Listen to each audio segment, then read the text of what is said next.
Hello, everyone. How are you? I came in a little early. I figured I'd watch the game with you. Then I'll keep this up, and you guys can play in the sandbox as long as you play nice.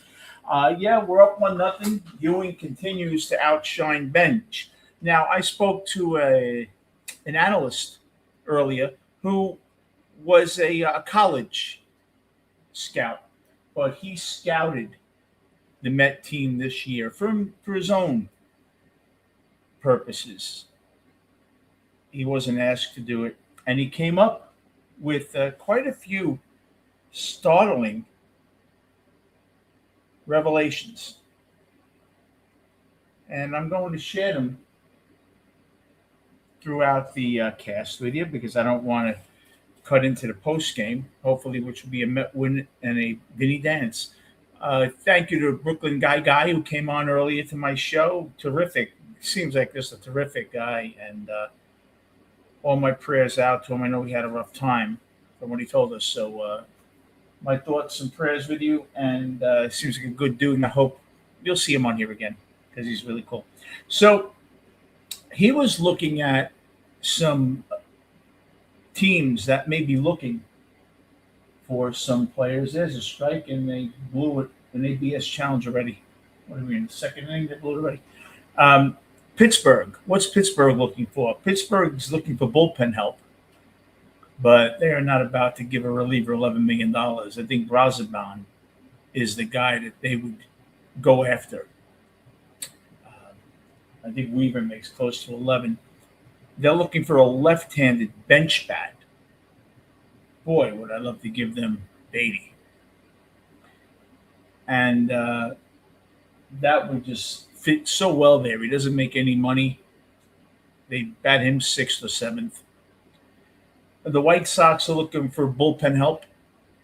They're taking a shot. I think they think after so much disappointment in that city for them, sharing it with the Cubs and having to hear about the Cubs continually, that they're taking a shot. They need a starter.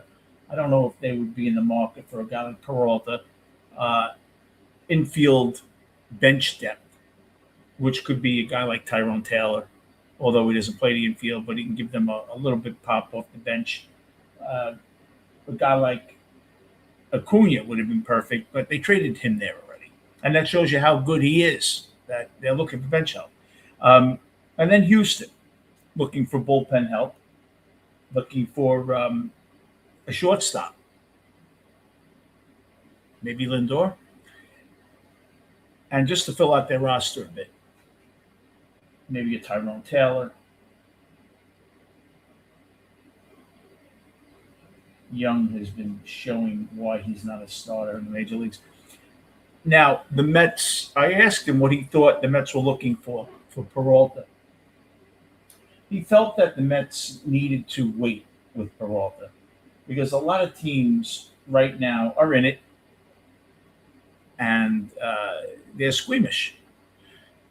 He doesn't think the Peralta year is going to really affect the comeback. He said they're not going to get what they gave up for 2 top 100 prospects.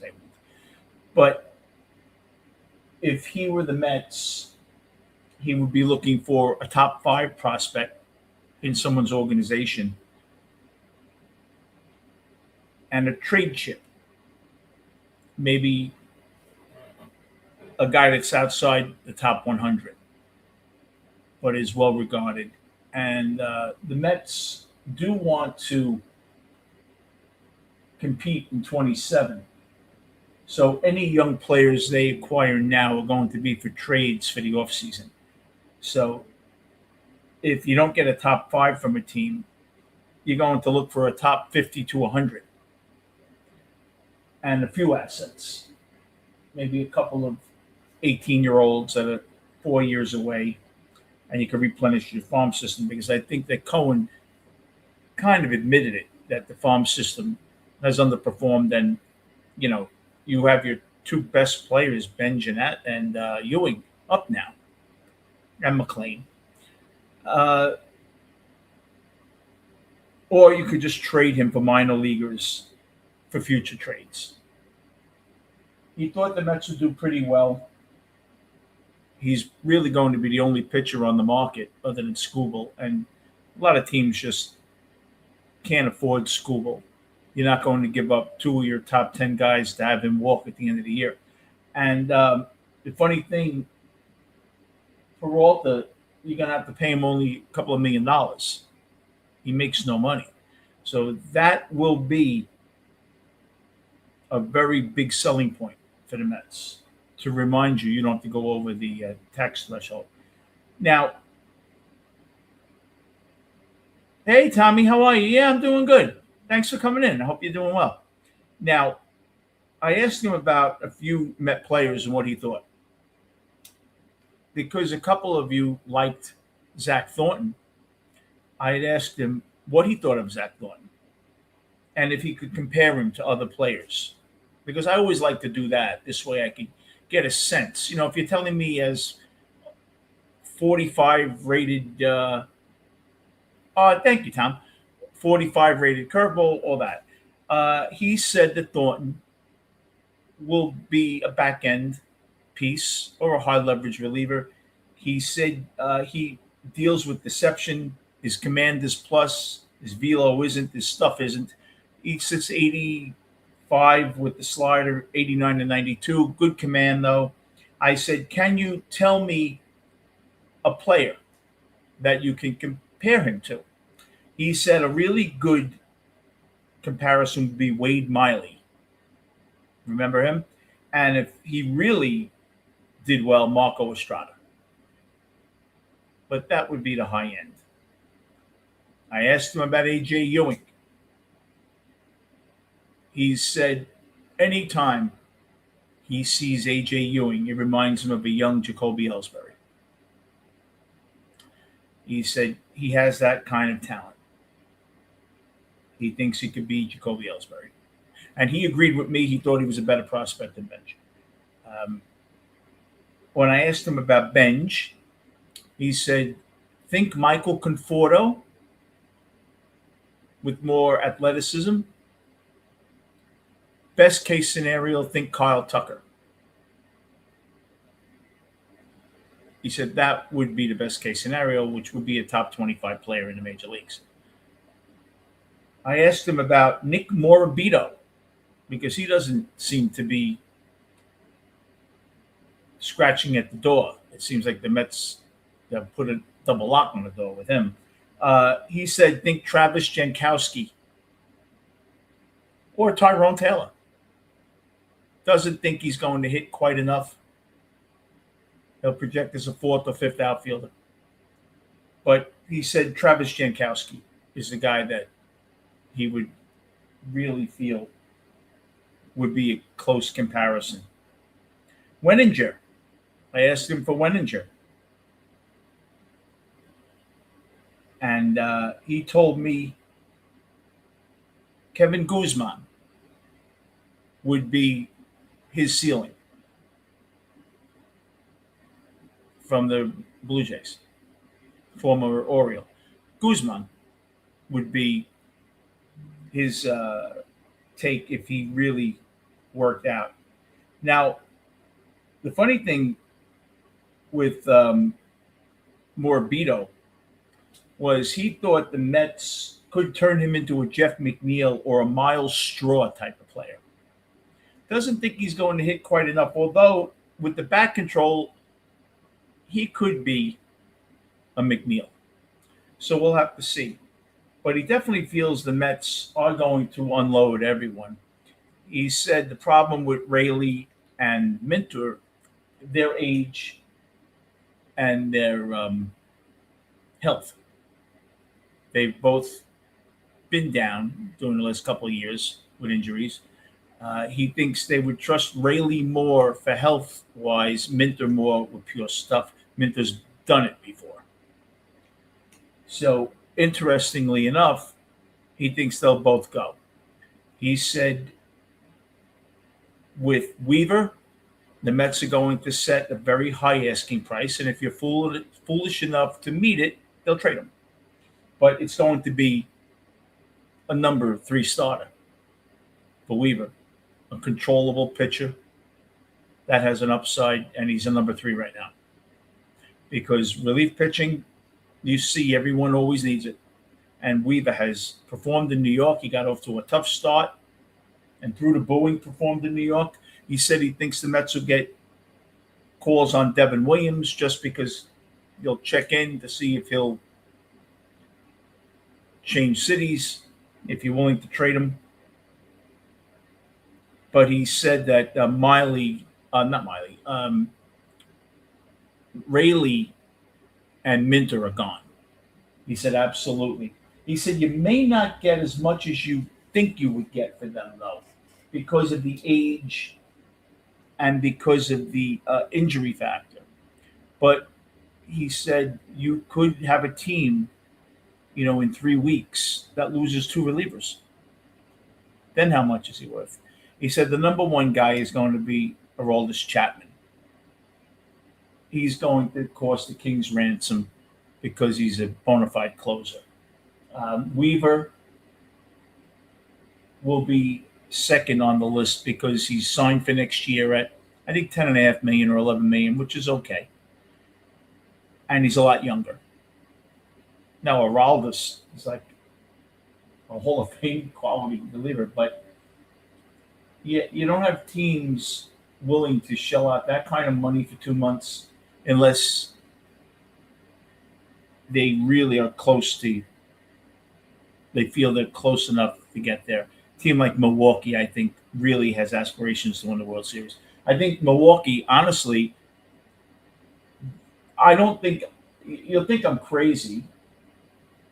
I don't think Philly is that good, to be honest with you. I said the Braves aren't that good. The Braves have a lot of warts in their lineup, and they've been decimated by injuries. Philly, this year and next year is their window. They'll start taking it apart. After next season, they'll take that nucleus and rip it apart. And that's why they will sign Cora. Cora's been with Dombrowski before. Cora will be good with the team that you have to rip apart the nucleus. And why would he come to New York when you can go to Philly and he has a great relationship with Dombrowski? I think the Mets are going to end up having Beltran next year. Bench coach, probably Albert Pujols, maybe JD Martinez. But we'll see. But I was interested with Thornton because someone had brought Thornton up and asked not what I thought of him. They just thought he really looked good. I thought he looked like Joey Lucchesi. Someone said better. They're probably right. And I did ask, I remembered toward the end of the conversation with this guy, it was about a half hour, I said, oh, by the way, because we had covered Thornton early on, I said, by the way, I just have to ask you, Thornton and Joey Lucchesi. He goes, oh, Thornton's better than Lucchesi.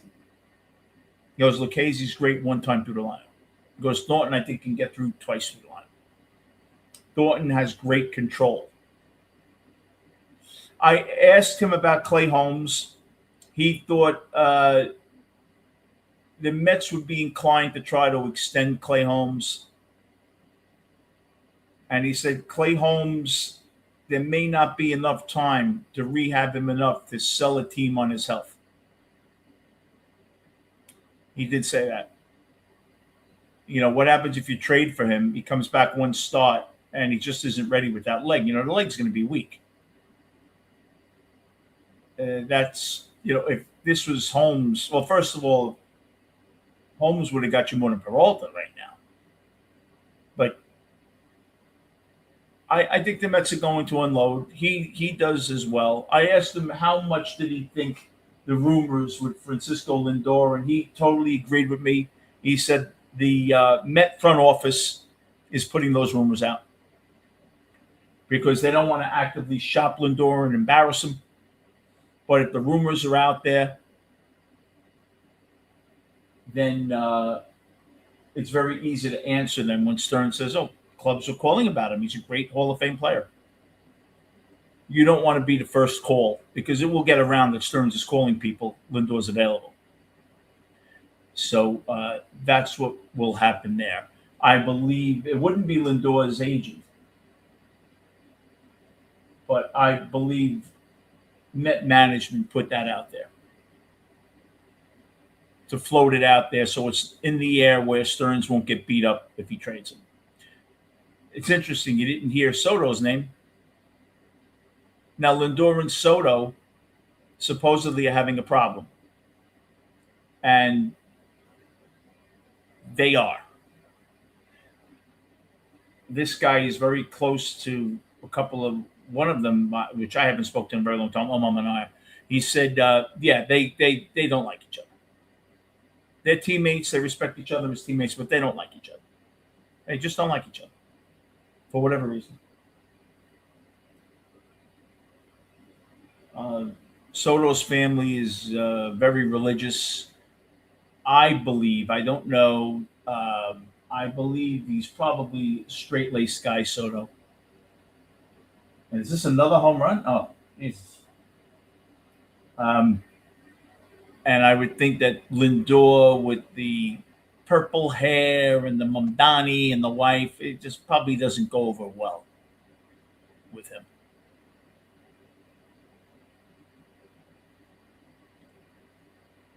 They have a kid, but he's 2 years away, William. But no, I think that you don't want that to fester where Soto just wants to leave. You're not going to build with Lindor. He's 32. You can build with Soto. He's not even 28 yet. So if you have a choice, you want Soto here, not Lindor. And I think that if you got rid of Lindor, Soto has a couple of years to put this team under his wing to want to stay here and not be unhappy. And you want Lindor to be happy. Is it Pena? Yeah, he's a couple of years away. Well, they'll fill in. You got to remember, you could always get a good defensive player that hits 240. You can get a decent shortstop that's good defensively. You could. I don't think Mauricio's the answer, but you could always trade for an infielder to get you through for a year. You certainly can. They could try Ewing. Who knows? No doubt in my mind, I think Ewing probably could play shortstop.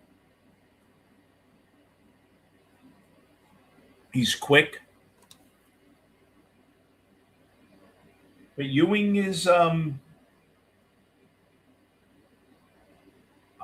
look at Ewing and I see Jacoby Ellsbury. I do. I know, Wolves. How are you? There's no pitching out there. Skubal is a big risk. Skubal, you're going to give up 5 players for Skubal and hope he resigns with it. And he has you over a barrel. If you empty out your whole farm system for him, he could ask what he wants because he knows you have to sign him. But Soto's up. Every at-bat he's on base. I think that the Mets have a lot of decisions to make. And one of the major decisions, I think they need a GM in here. And I think they will have one in the offseason. I do. I think they'll have one in the offseason. And this is a very, very vital offseason for the Mets. A trade deadline, certainly. Very vital trade deadline. Well, I would think, Wolves, that's what they'll do. I would think for Peralta, they'd want a top 5 guy in your system if he happens to be a pitcher. Absolutely, you're right. That's a great comment.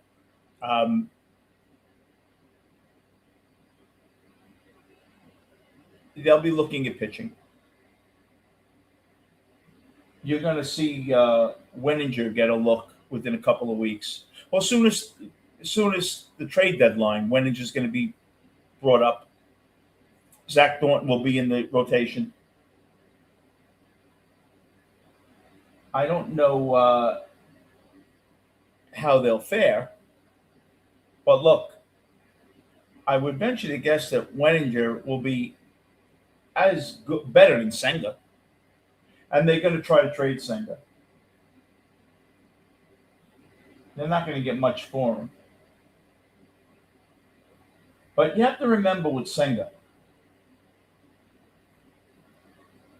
you're going to get a pitching coach that says, look, the guy still throws 98. He hit 100. Our pitching coaches can help him with the ghost.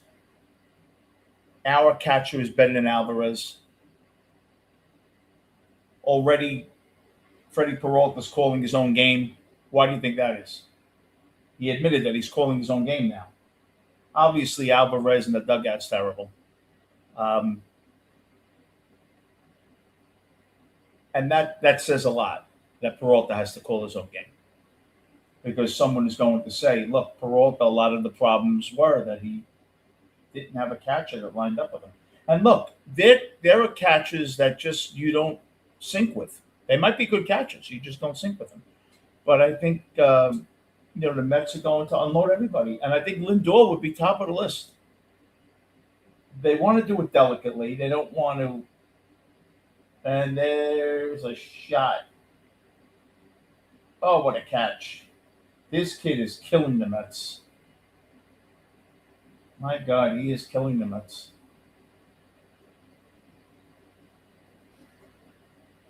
I think that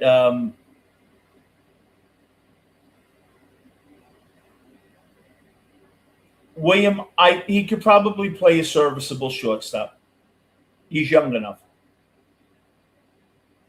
I think Ewing is going to be an all-star.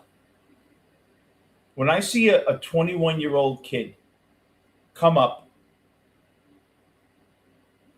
looks great out of the box, then looks a little overmatched, then makes adjustments, it's not linear, goes on an even keel, and then gets hot at 21. Now, do I think there is any correlation with him getting benched the other day because of a blunder on the base paths? And then he comes out firing? No. I think he realizes he's young. And I like that Green did that. Mendoza wouldn't have done that. You're up in the major leagues now. It's like driving a car. You first got your license to drive your car. You're now licensed. I'm going to take for granted if you're driving that you know how to drive. If you continue to get in accidents, your license means nothing. Ewing is a major league ball player now. He made the major leagues. He should not be making those mistakes because those are mistakes that you'd make on the little league field. Okay, getting picked off. Okay, you have to know the pitchers. I don't think he has confidence right now in stealing bases, so he's trying to cheat and get a little bit of more of a lead because his speed, he's faster than Carson Bench. And Bench has, what, maybe 12 stolen bases now? When you get caught continually, when you're very fast, it's indecision. You're getting caught in between. It's like striking out on a fastball, looking for a curve. Ewing has been caught in between a lot. He's also in center field. You have to learn major league ballparks. He takes a step back automatically. He has the speed to make up for it now, but he'll get better eventually with that. You have to learn the major league. You got hitters in the major leagues hitting exit below, 110. You don't have that in the minor leagues. And remember, they hit the ball 85 miles an hour in the minor leagues. The backspin on the ball, the home run hitters, a lot different in the major leagues. These are major league hitters now. These aren't pop-ups to center field. Stealing is an art. They wanted Brendan Nemo to be a base stealer. Just couldn't do it. And Nemo had good speed when he first came up. In fact, Carson Bench reminds me of Nemo. Nemo was a good athlete when he came up. More Conforto. But I think Bench reminds me a lot of an opposite Hunter Pence. I think Bench will be a 25 home run guy with speed.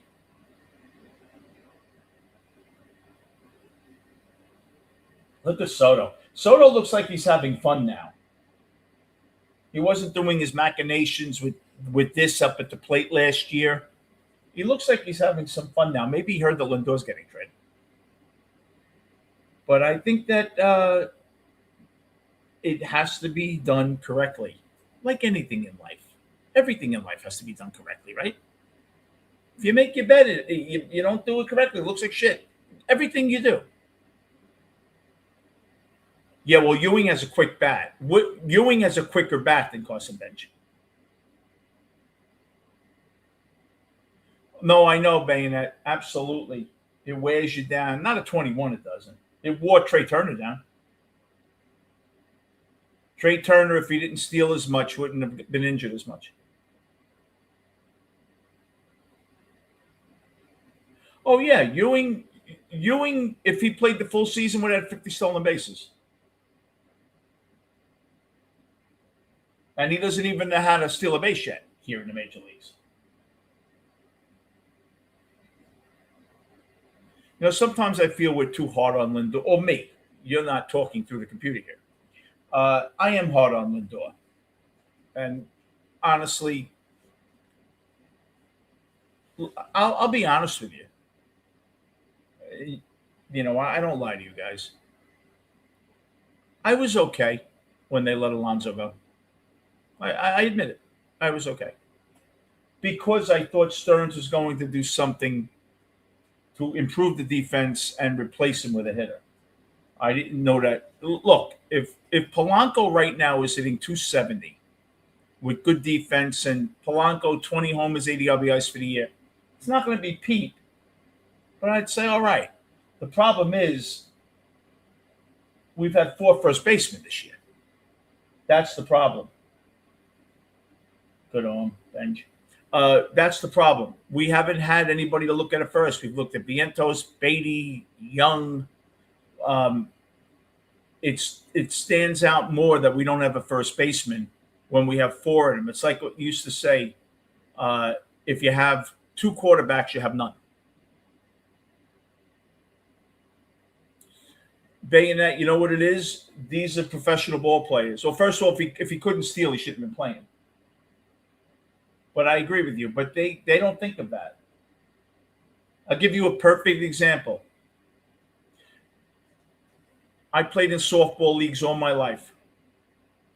I played on cement before they had the sliding pants. How many times would you almost get picked off or have a raspberry because you slid in?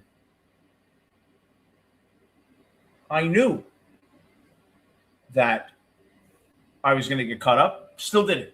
It's instinct. You don't think about it when you're diving back into second. You don't think, oh, I'm on cement. Wait, it took a year to heal. You don't think of that. That's the problem.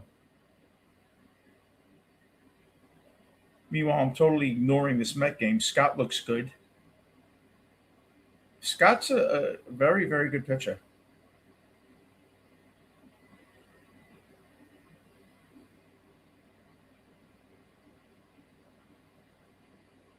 It is part of the game. You got to be tough. And I think, you know, David Wright was just a gamer. That's the way he played. He was a tough dude. But I love what I see with Scott.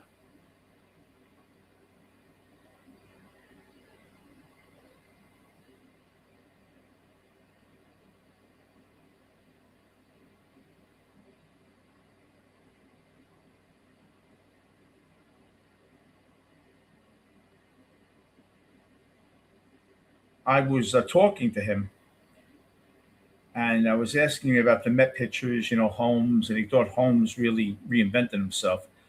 But I, my personal opinion is with Kristen Scott, I see Joe Ryan from Minnesota, Bryce Miller, someone like that. I think he's got a running fastball, which is terrific. His running fastball is about 96. He sits there. And he has a couple of high riding fastballs that go opposite directions.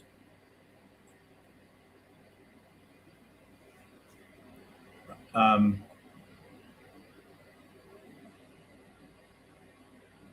I think Scott can be. I don't know. I don't think he has the pure stuff McLean has.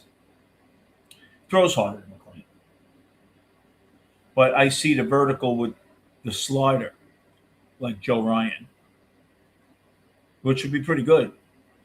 Joe Ryan's another one that's not an ace. He's a number two, but he's their ace. There's Carson Bench. Carson Bench will fill out. He does remind me of Nemo a little. He'll fill out. He'll be 10 pounds heavier in 2 years. Yeah, I can see him as Nemo. Same type of player.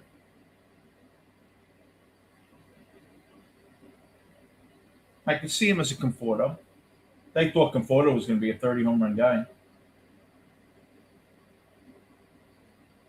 He can't hit the inside breaking ball, Bench.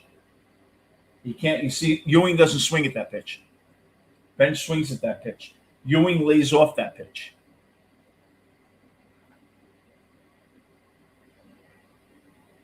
Right now, we'll just go through the stats here. Ryan Dobnak, he's been good. Atlanta can't hit. I don't care what they did. Every time the Mets play Atlanta, it's 10-9. Can't go by that. Ewing is now batting 278.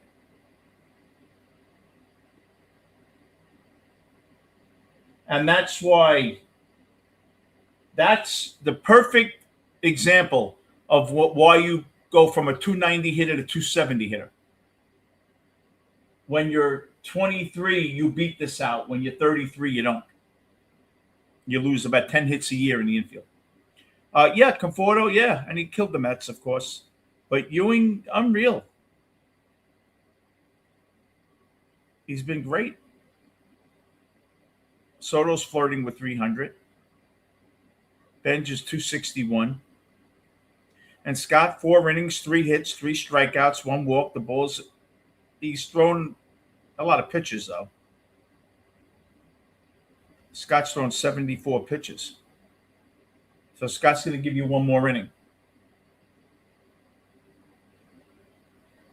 Unless he gets very lucky and give you 2.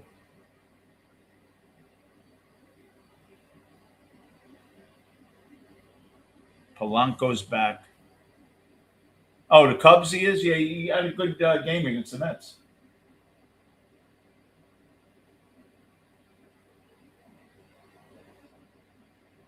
Polanco got down the line good for a guy that's crippled. Oh, now he's hurt. As soon as I said, Polanco's a good player. I would have rather had him 7 years ago, but he's a good player. Ewing has 7 home runs. I bet you Ewing's OPS is probably about 780 now. Let's see if I can find it. It's better than Benj's. 790 is OPS coming into tonight. Benj's probably about 720. Let's see. Carson Bench. Let's see how much I know. 730.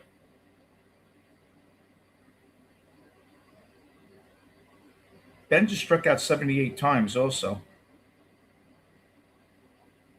That's about 150 times for the year, 145 times. Not that old. Ewing's cut down on the strikeouts. Ewing struck out 50 times in 52 games, but he struck out in his first 25 games about 35 times.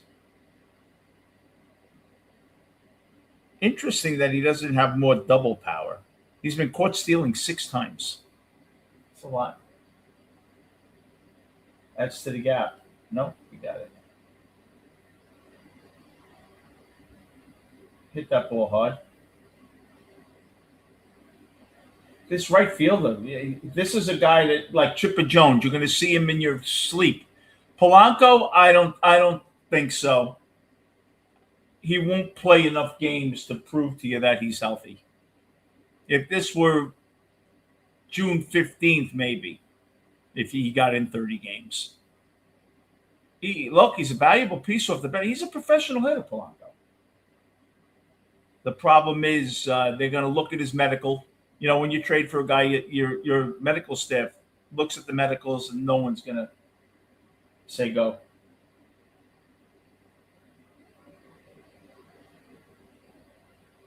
Bursitis. The problem with bursitis, and I had it in my shoulder. It can act up anytime. You can be great. It's like a heel spur. You can be great for 3 months. One day you walked the wrong way, you went down a few steps, and it acts up for 6 weeks. And he has bursitis around the Achilles, and the only thing that could surgery. I'm sure he's on steroids and anti-inflammatories, but bursitis is bursitis. It's very painful bursitis. He's too hurt, and I'm sure a team would have loved him if he were healthy, because he's a guy that knows how to win. He's a solid hitter. He makes contact. Polanco's a good player. He wasn't a good. You see, everyone thinks that Stearns signed him to replace Conforto, Alonso. He didn't. He was just one of the pieces.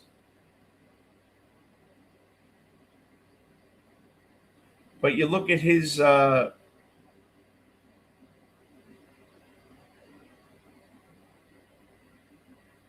career, and it's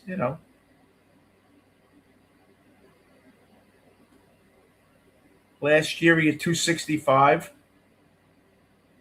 26 homers last year in 138 games with Seattle. His big year was with Texas, 31, 33, and 98. But look, he's a decent hitter.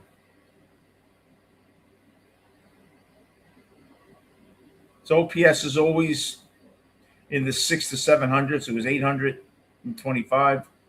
No, he's a good hitter. He would be great on the Yankees. You could play him twice a week. DH him maybe twice a week. Because I don't think Judge is going to be back till mid-September. I doubt Judge gets back until September. It's a shame because he missed out on 30 homers for his career.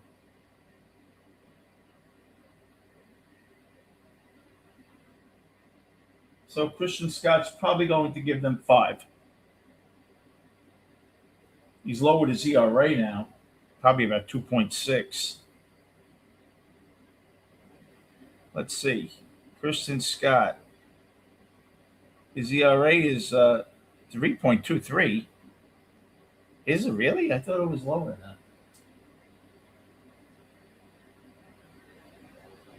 that. The first time he came out, he couldn't get the ball over the plate, remember?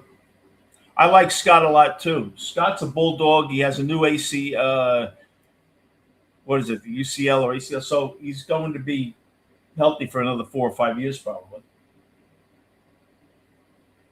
He's definitely an arm you can count on. Not your ace,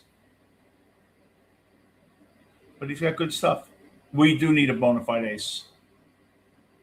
Schoolball's a lot of money.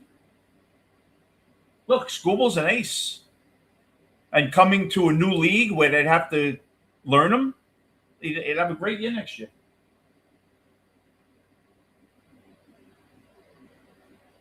See, Ewing took a step back on that one also. Look out to it. Ewing's speed will make up for a lot of problems.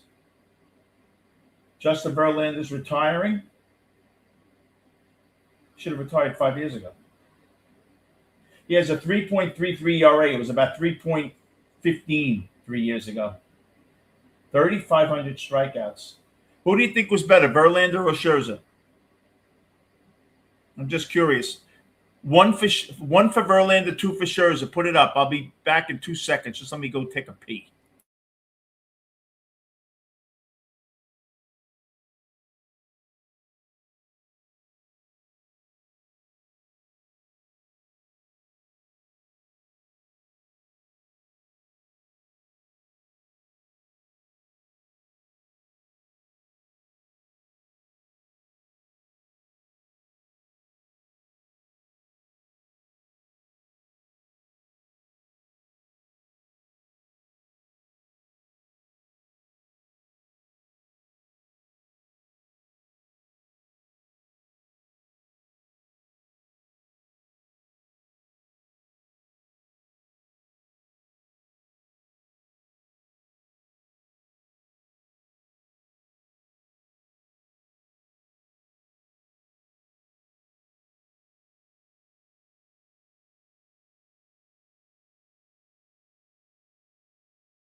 All right, I'm back.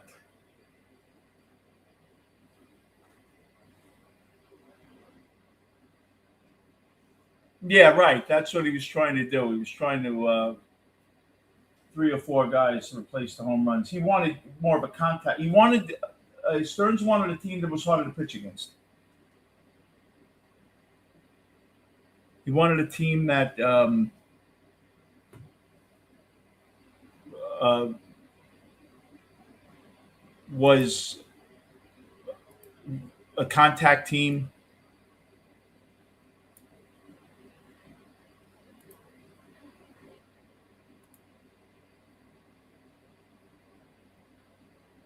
That's what he was looking for.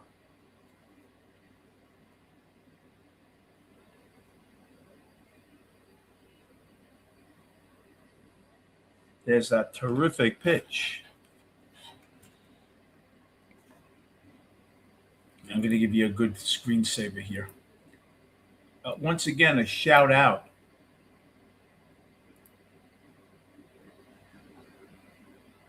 to. I wonder why my.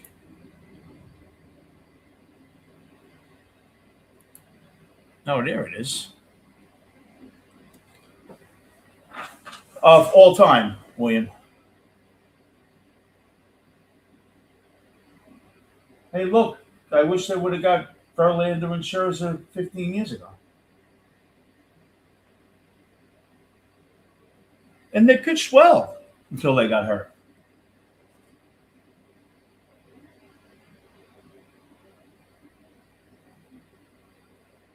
Scott's done a really nice job here.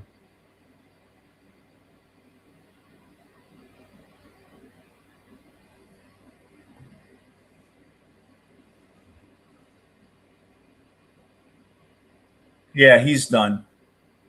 They're not coming off Tommy John. They're not going to. Unless 88, they could push him to 100. I doubt it. I wouldn't. You got the bullpen rested, right? I don't think I would.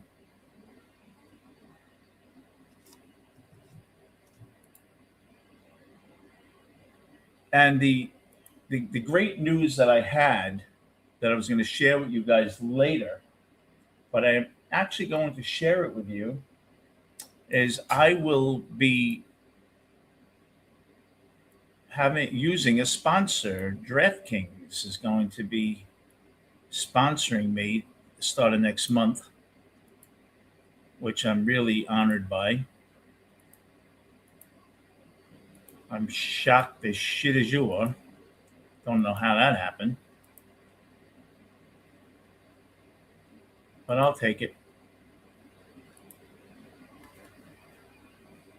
Yeah, Verlander was good.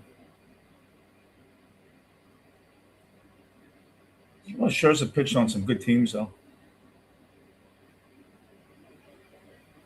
This should be the curveball, right, Scott?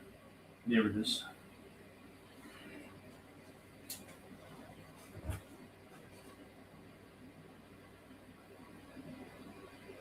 I think we have something here with this, Scott. I really do.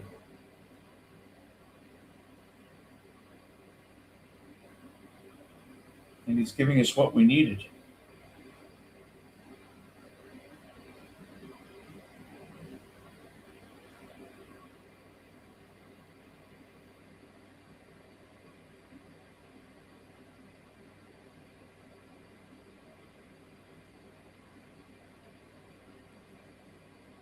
Certainly giving us what we needed tonight.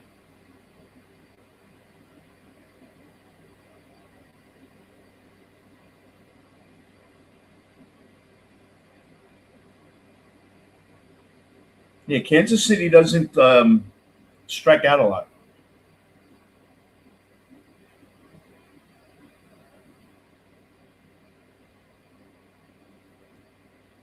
They have some tough outs in that lineup. That right field is really good.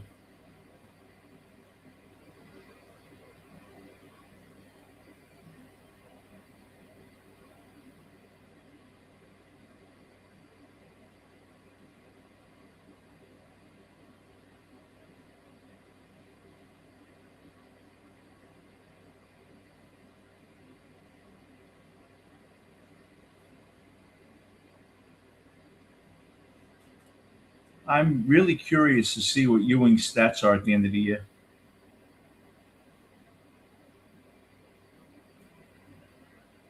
I was trying to figure it out. I'm saying Ewing at the end of the year. Um, how about 17 and 52?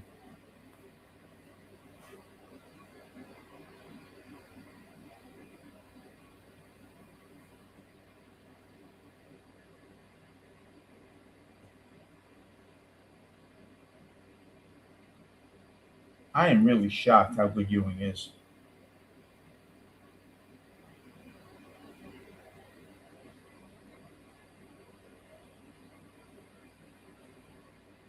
Benj we heard about, so we figured Benj would be good.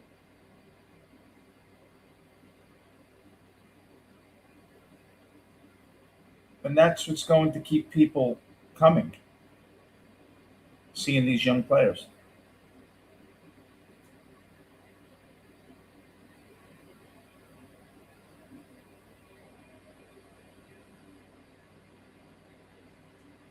Fans love young teams that they can root for. Yeah, terrific 5 innings. Would have been nice to go six,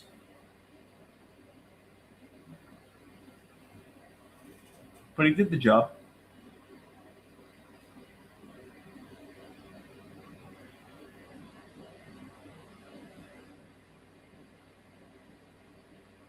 Alvarez still swinging for the fences. Ewing just missed that last pitch, also the last at bat.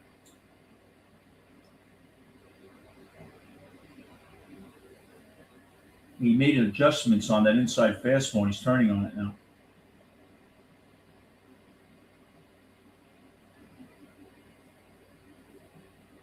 I don't think he'll come out. Well, he's still in the. I don't know if he'll come out for the next inning. They may.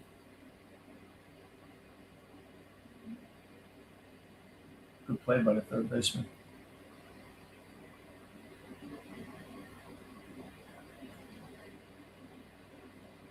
Yeah, right. The pink.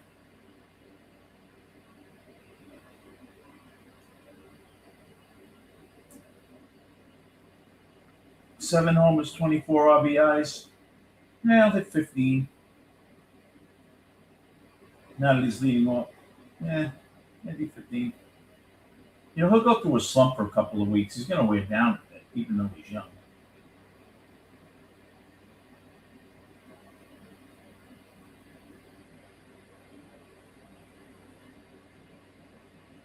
Terrific player, though.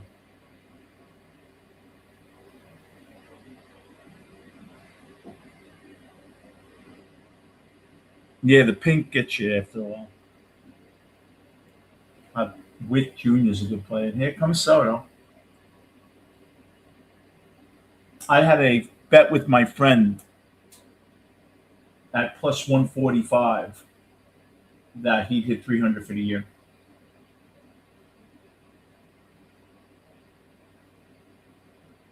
Showing a bunt. $50 million a year showing a bunt.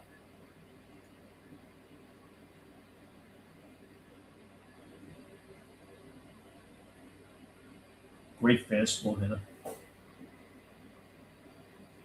Look at that. OPS 1047 on the fastball. Look at Soto looking back at the. I love when he plays games with the pitcher.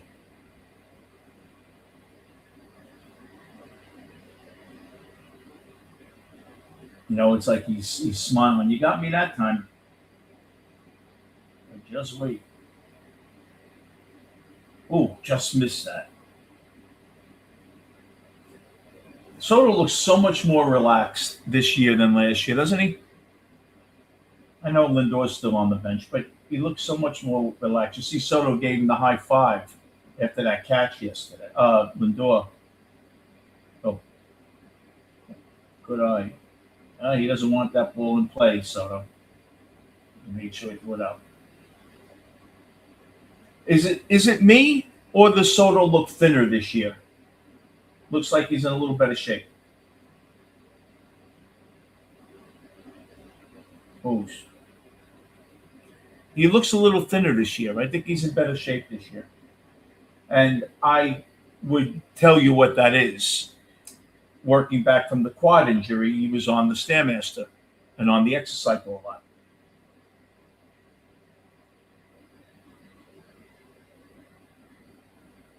He's challenging it. That's a strike. I think they blew their last challenge. Wow, he has some eyes, Soto, doesn't he? That's why the weight loss. When you hurt your leg, he wasn't. He was not doing any real running. He's on the bike, and if you're doing 5 miles a day on the bike, 10 miles a day on the bike, you're losing weight. But he definitely looks like he's in more shape this year. What a guy! I didn't realize how good Soto was. I truly didn't. Who's in the bullpen? Oh, Tobias Myers. Your starting rotation, August 3rd, is going to be McLean, Scott, Thornton, Holmes, and Tobias Myers, probably.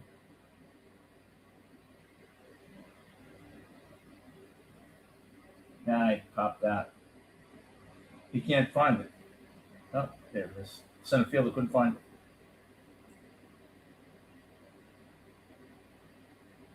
I never saw Soto last year get angry when he made out. This year he gets angry.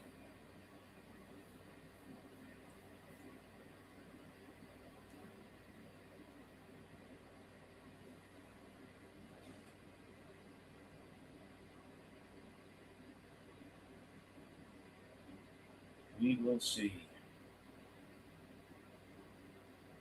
We got to win this game. Well, they actually played well tonight.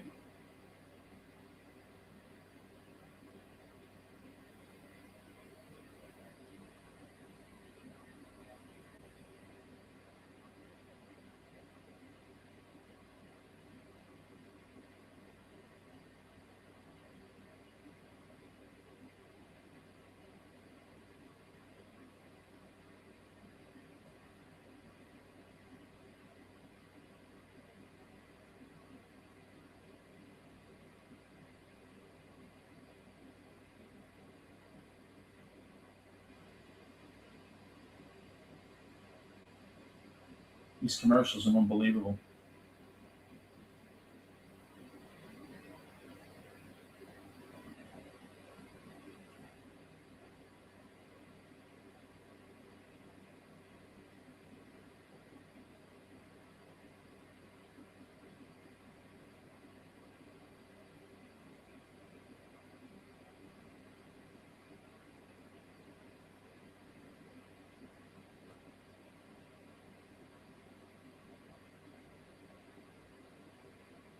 So is everybody on board with the Mets not making the playoffs this year? Have you given up hope?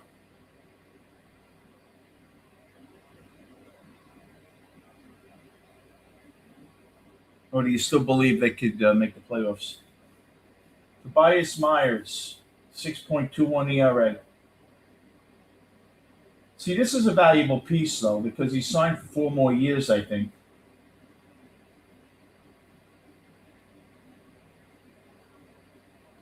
That's what Stearns loved about him. He was affordable, options. He checked all the boxes. He probably asked for McGill, but they turned him down.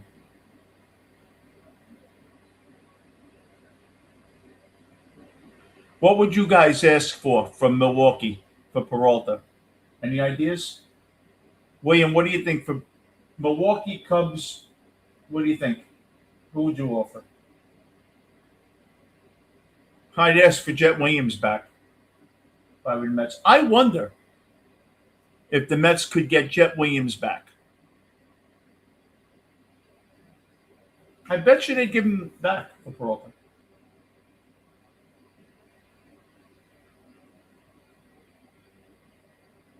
Wouldn't be terrible. Oh, he also did tell me, this scout, that Beatty's being played for a possible trade.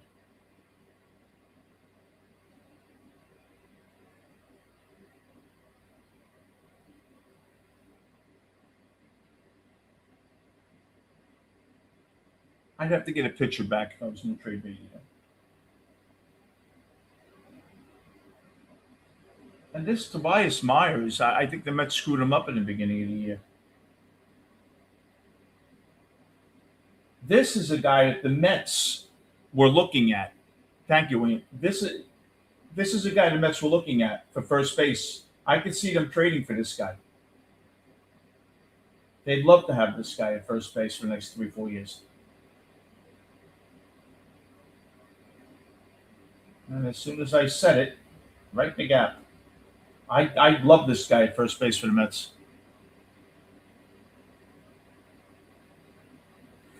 Playoffs, nah. The Mets aren't going to make the playoffs.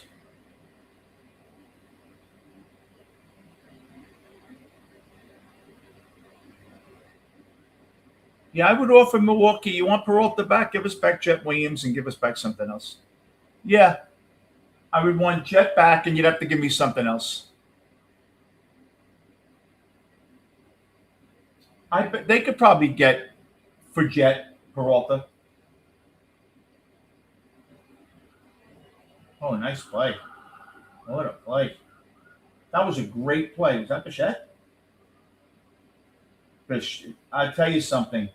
I think Bichette's better at third than he is at short. Yeah, William, I absolutely believe. He has a good arm, Bichette. I never realized how good his arm was.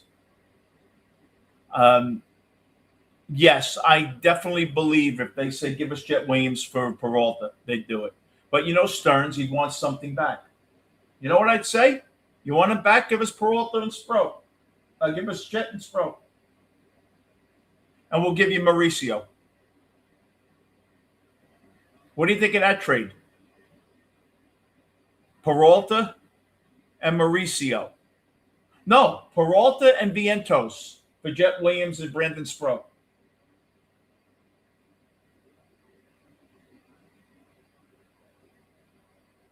Would you do it? I would. I don't think Sproat's really any good. I don't think he's that good, Sproat.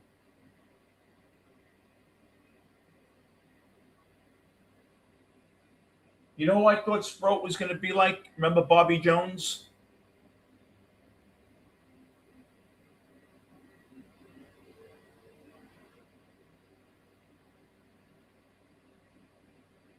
Would you offer him Jonathan?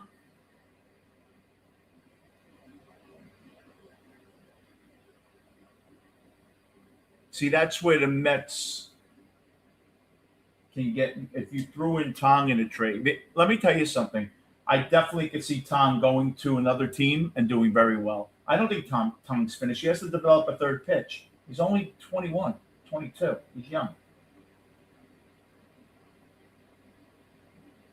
He still has a good arm. He has a great changeup.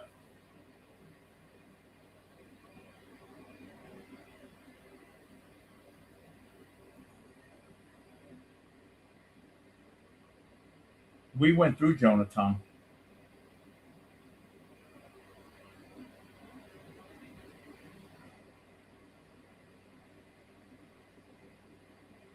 Oh, just missed.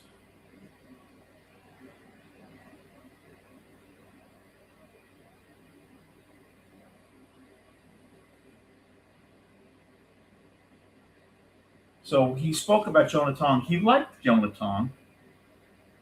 He still liked him. He has a very weird. You got to remember the problem with Jonathan is the Mets have really reshaped his mechanics over the last year, and that could be a little why he's having a tough time too. Jonah Tong, I always thought looked like Tim Lincecum. He went through the minor leagues very quickly. So did Tim Lincecum did the same thing. And Tong has admitted that he modeled his mechanics after Lincecum. He said it, and he was built like him too.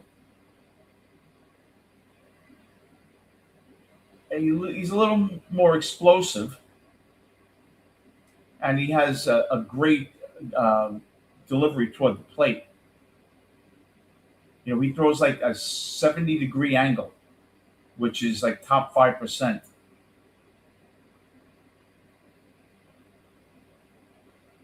Lincecum had a great sinker. Tong doesn't have that.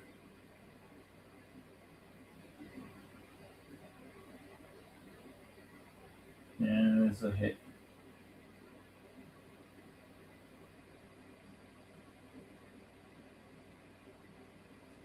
I thought Tong could beat Trey Yasavich from Toronto because he has a 95 mile an hour fastball, and he has that rise is like 18 to 20 inches, that vertical break. He misses a lot of bats, and he has that great changeup. He looks like Kevin Gausman also.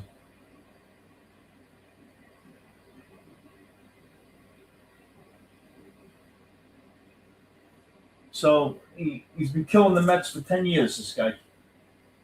Perez. That was a good pitch. So that lead went quick. Peralta, Senga, Beatty, Vientos. I would send Vientos to, I could see Vientos playing like Oakland.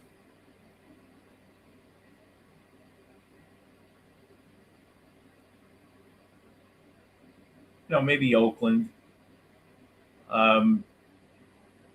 San Diego, I just don't think they're close. I don't think San Diego's any good, actually. For the last 2 years, they've had the worst offense in the National League. Peralta, if I had to guess, ends up with the Cubs. Craig Counsell knows him. I think the Cubs would give up more for him than Milwaukee. I don't think Milwaukee has anything to give up for him. There's nothing really that they would need. Hey, Brooklyn. No, he's not named to the All-Star team.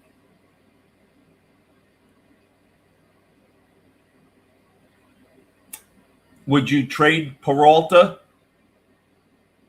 Brett Beatty, and A.J. Ewing for Crow Armstrong?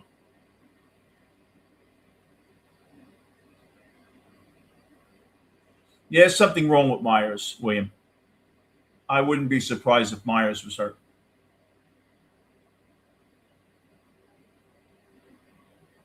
I told you, my friend told me that Skeens is hurt. He's been going through an issue.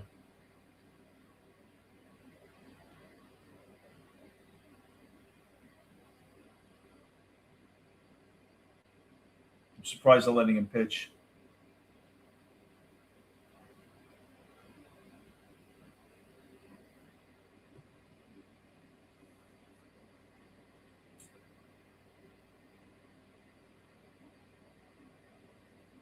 Brett Beatty was another guy. I talked about everybody with him. I was going to wait till later, but I could do it now. I was asking him about Brett Beatty. He still likes Beatty.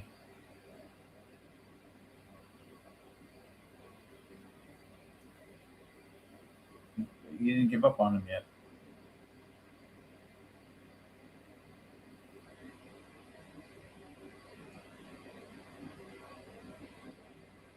He might be right, Brooklyn. I like Wardy. I'm glad he took the nose ring out. SNY probably didn't want that.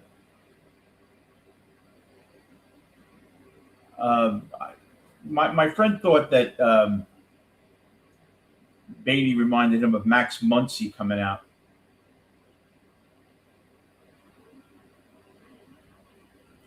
Remember Travis Shaw, someone like that.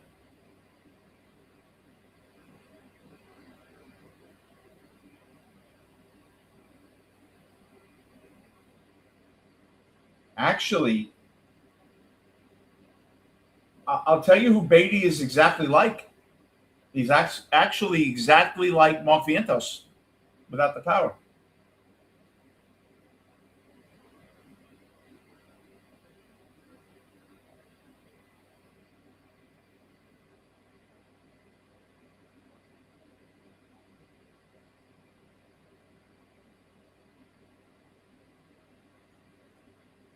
Francisco Lindor hit the ball hardest last time up. Yeah, Wardy might know. Yeah, he does look like. Yeah, he may know Wardy. Wardy has some nice connections in the on the team.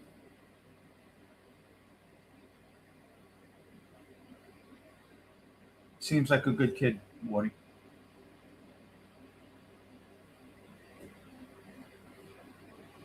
Tomorrow, Waka against Sean Mania. Remember Michael Waka came to the Mets. He couldn't do anything. Yeah, Wardy's a nice kid. I never met him. Um, he definitely is 23. He has that enthusiasm of a very young person. And I had told him that I was a life and health coach, and if he ever needed, because he said that he goes through anxiety, and I certainly would talk to him if he needed me, and I wouldn't even charge him because he's a nice kid. And I used to hate when he used to call himself this short little schmuck. I used to hate that. He shouldn't have beat himself up. I know he's joking around, but he shouldn't beat himself up. He's a very very nice kid, from what I see. He just seems like a nice kid, and he takes his team really to heart. And that's nice to see. Being a young fan, I forget what it's like to be a fan at 23. I probably got. Well, I get angry on here. You've seen me losing on here, but I've gotten at when I was 23, the Mets were just starting to get good. It was 84. They had wiped out. They got Keith Hernandez. They released Mike Torres and Ray Burris and all those players. Bruce Bereni.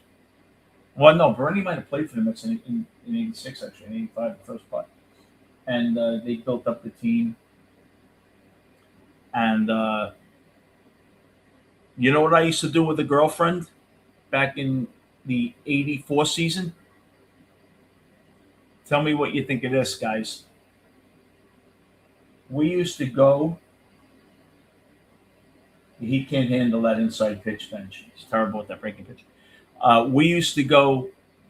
Hubie Brooks, yeah. We used to go to Shea Stadium parking lot after the game with garbage bags and get bottles and cans. And most of now this is like 1984. Remember, we'd get like $70 to $80 worth. That's like $200 now. We used to do that. Like no one thought about it. We used to make $400 a week doing that. Well, Michael Walker was coming back from injury with the Mets. William, he was working his way back from injury.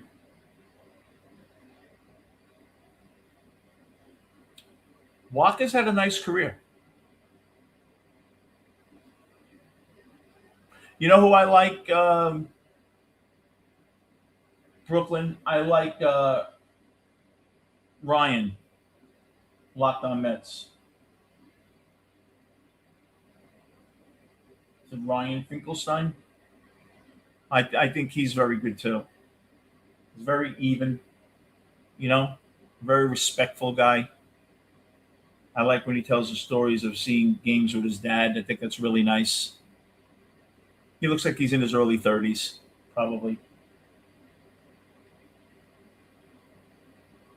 Joe DeMayo. A lot of them are good. I was talking to Brendan Tierney the other day. My friend was best friends. My friend's son was best friends with Brandon Tierney when Tierney was with ESPN. In fact, he got married on his favorite date or something. I forget what date it was. There was a story to his marriage date that he picked, Brendan Tierney. But yeah, this was about 12, 13 years ago. I think he was with ESPN at the time. He's a nice guy. You know who I miss? Who I used to talk to? I've been talking to for many years. Steve Summers. I remember him. I remember Joe Beningo when he was a Joe from Saddle River when he used to call in the '80s. Very knowledgeable. But Steve, the Mets suckers keep lead. I don't know what that means, Daniel.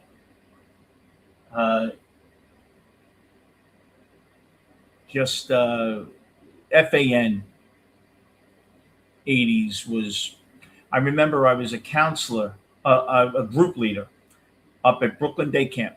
Not Brooklyn Day Camp. What am I talking about? Surprise Lake Camp up in Fishkill, New York. Neil Diamond went there. A lot of famous people went there.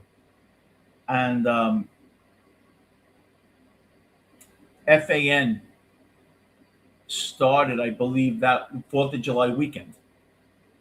Either that or they changed from 10-10 or 11-30 or something to 66.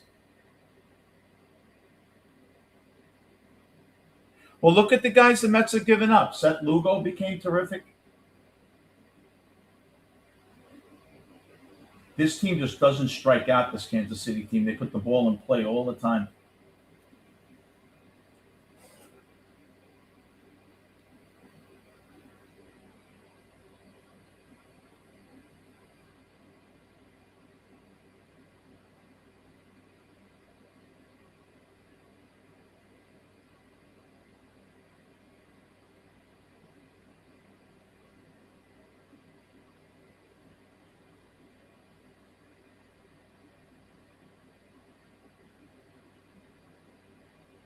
Double.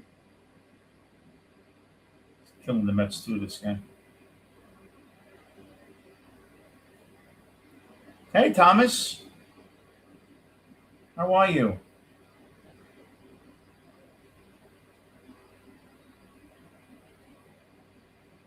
Hope you're doing well tonight. Tobias Myers is terrible. Well, Tobias Myers only throws fastballs. That's all he throws.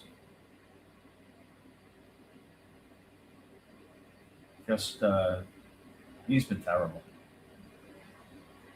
I think they're just trying to see what they have here. I think the Mets are really just trying. It's just no, not in the play. They're trying to see what they have here. The Mets. They Ryan's very nice. Yeah, I used to talk to Joe. Joe's a good guy. Ryan Finkelstein's a very, very. He puts on a very nice not like me. I'm very unprofessional on here because I try to be more of a live show here. You know, to me, this is really for you guys. This show, they do pre-records and stuff, but they don't take guests in and talk to guests. They're doing it more as a career thing. I'm doing it more as like a hangout for my friends and get to know everybody. I'm doing good, Tom. I taught today. Had a good time.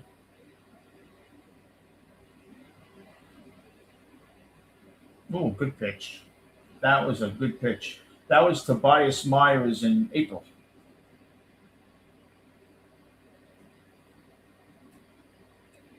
Yeah, I made a decision a long time ago whether I wanted to do this and really put my nose to the grindstone or just make it more of a casual. It's nice when you can talk to people. I love the other channels, but you really they don't talk to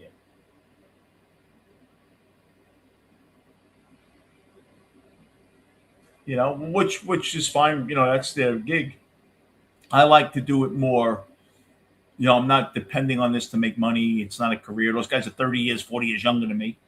They're just building their careers. I could see Wardy on SNY in a couple of years. Well, I think you see him now, but I could definitely. I think he's very professional. He does a very nice job, Woody. He must be a very, very nice kid. And I call him a kid, not to disrespect him. It's just he is a kid to me. But he's a very, very nice kid. He seems to have a nice family. He has a son that's about a year old, I think now, and he just seems like a very, very together kid. And I'm happy for him to be happy. And when he said he had anxiety, I said it to him that I'm a life coach. If he ever needs me, I certainly wouldn't charge him. Nice people. I have students that I charge. It's a business, but people in the community, I certainly would try to help. And you could definitely get anxiety from having a 1-year-old.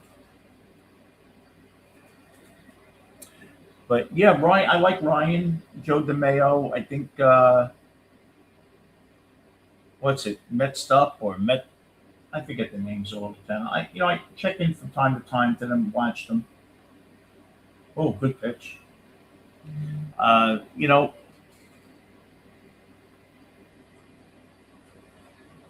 the Met community is interesting because they all suffer together,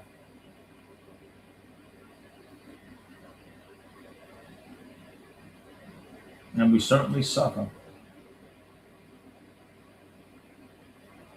The more I see this game here and see how he just missed with this fastball, I'm starting to think it's pitch selection with the Mets that are screwing these pitchers up. Because the pitch sequencing, you notice these pitch sequences have been good and he's getting guys out. That wasn't a strike. Wow.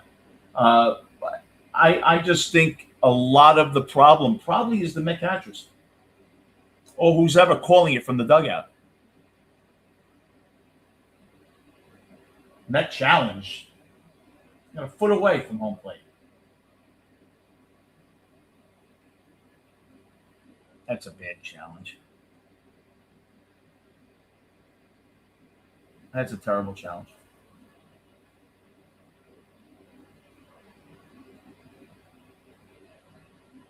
And you got Bobby Witt, one of the three best players in the American League. Does anybody think, I think Bobby Witt's a little overrated. I think he's really good, but I think he's a little overrated, honestly.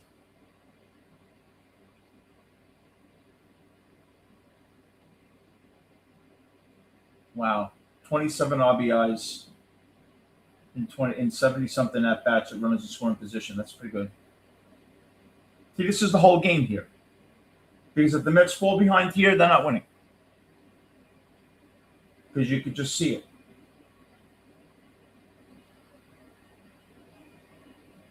Oh, what the hell is Bobby Witt thinking? He's coming in with a fastball.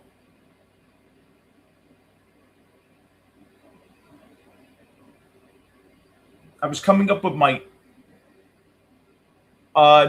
Thomas. I think it's going to be close.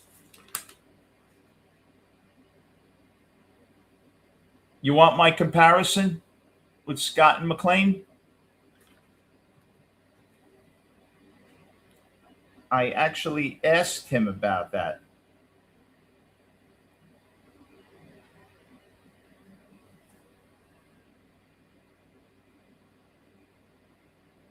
Let me just come on.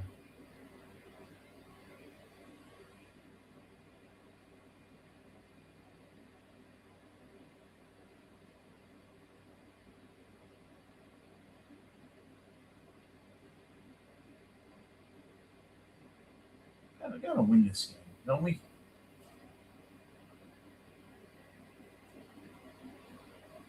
He's really annoying the shit out of me.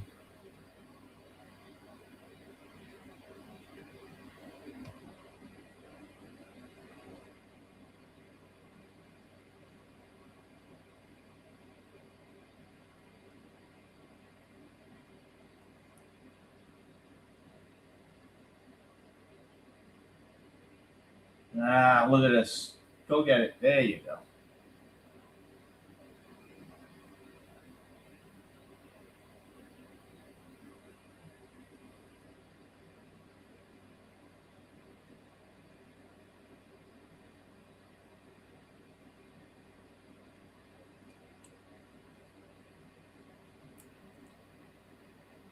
Sprout, yeah.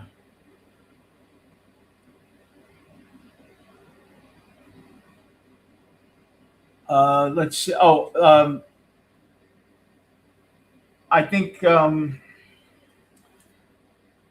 Christian Scott would be like Joe Ryan or Kevin Gosman of Toronto. I think McLean could be like a Dylan Cease. In fact, I think that's what McLean looks like. A Dylan Cease to me. I think his stuff is more, he could throw a no hitter and walk five guys. But Dylan Cease has electric stuff. Dylan Cease was never as good as he could have been.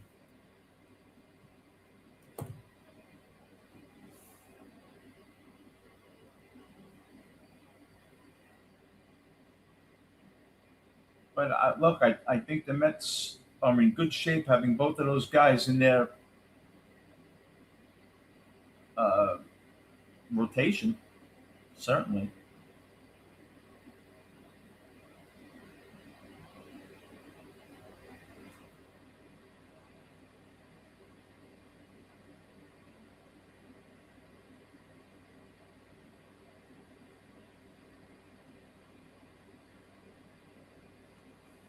Well, we'll see. This would be a nice game to pick up, honestly. Really would be.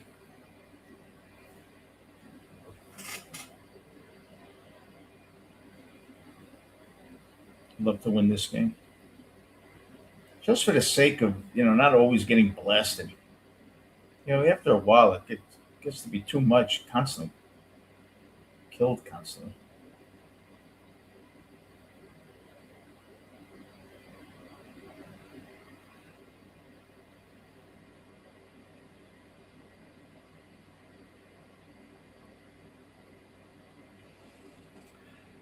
Thank you, Thomas. Yeah, I think Kevin Gausman reminds me of Scott. I really do think Chris. He has stuff like Chris Sale, Corbin Burns. This is McLean. He has stuff like them, but I think he projects to be like a Dylan Cease, like a 1/2 starter. I don't think McLean's ever going to be a dominant number. This pitcher's still in here. Why can't we ever get to these guys?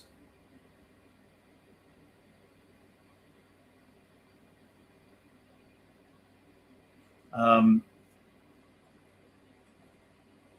and I was saying like, AJ Ewing, Thomas.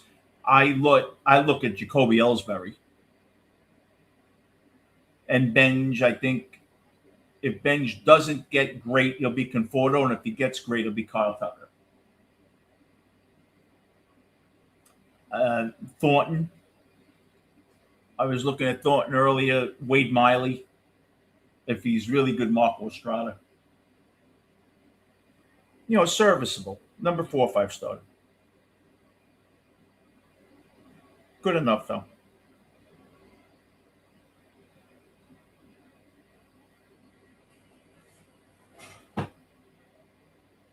You look at it. Would you rather have um, four number threes or a very volatile number one you know what? I don't know at this point.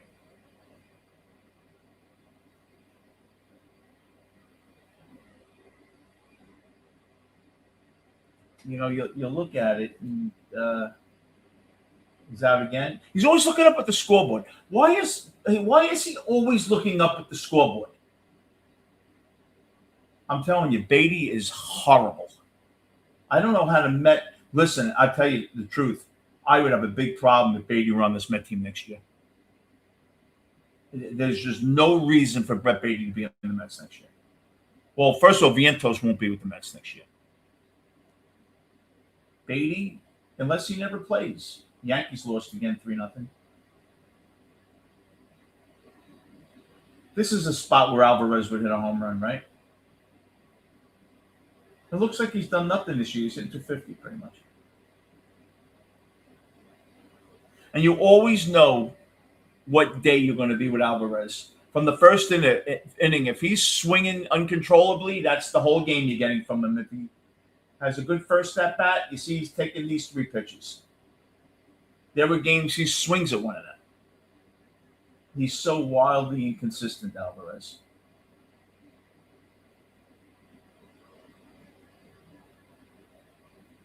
See, and that's a pitch he usually swings at.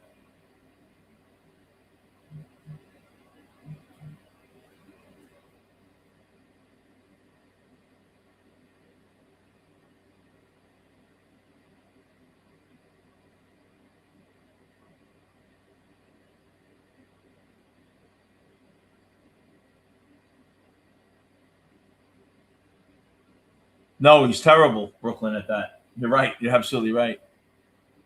It's horrendous.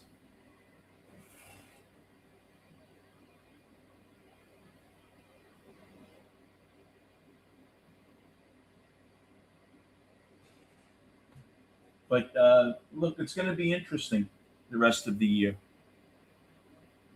Terrence has been clutch for the Mets. That's been a good pickup from the Yankees. They probably want him back, the Yankees. I guarantee you could trade Terrence back to the Yankees. If you're truly giving up, the thing is with all the young pitchers, you don't want them working with Alvarez. See, that's the problem. If you're trying to develop young pitchers, do you really want Alvarez developing them? That's why if I'm the Mets, I go get a guy. You never can get him. We'll never leave. But a guy like Salvatore Perez, you get a veteran catcher who could help these young kids. I don't think Alvarez does Scott and McLean any. Wells is terrible. Hey, Ira. I'll be appropriate here. How's thou hammer hanging? Um, can you imagine Wardy saying that? The only guys that I look forward to coming up now really is Soto and McEwing. McEwing. Remember Joe McEwing?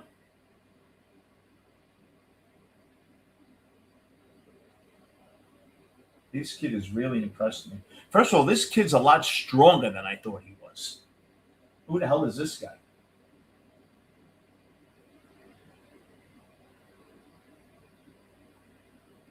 Oh for 3 in saves, a 5.48 ERA. He'll look like Mariano fucking Rivera now. Lefties, you don't have to be able to get anybody out. You just got to be a lefty. You know that? They don't even care if you can get anybody out when you're a lefty. They just want you on the team. Just so they can have a lefty. You don't got to get anybody out. They just want you on the team. Yeah, a Super Joe. No, just everything went wrong for Stearns, Ira.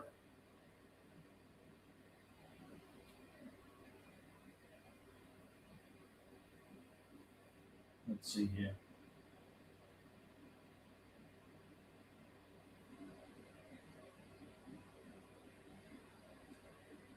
Randy Johnson, yeah. Remember Randy Johnson? He had great stuff, Randy Johnson. He came to the Yankees. He was finished and he was good. Look at that pitch. That's the pitch that separates Soto from all the other lefties. That's the pitch right there. Because Soto will foul that off. He knows how to foul those pitches off. Just saying like that. See, that's a great pitch sequence. Look what Perez does. He has him leaning over the plate, and then he tries to sneak a fastball high where he's going to get jammed or pop it up. That's good pitch sequencing. Now, what you should do, I would throw that same pitch again, a little higher, and see if you get him to chase it. And there it is. Told you guys. That's the pitch. You have him so worried about the breaking ball that looks like 100 coming at him.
Graham Plattner pulled out Maine Senate race. First time he's ever pulled out. Really? Why?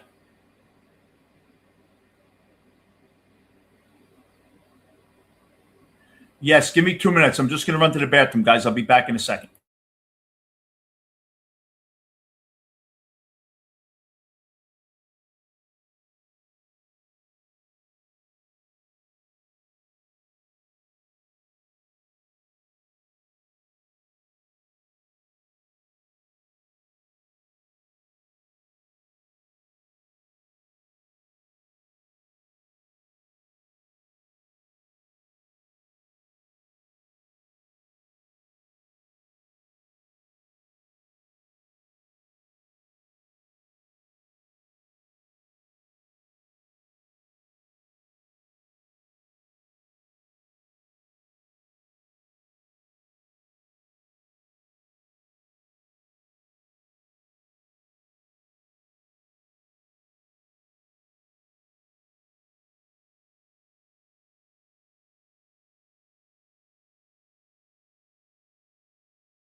So when DraftKings contacted me about sponsoring, I'm going to have to clean up my language a little starting August 1st.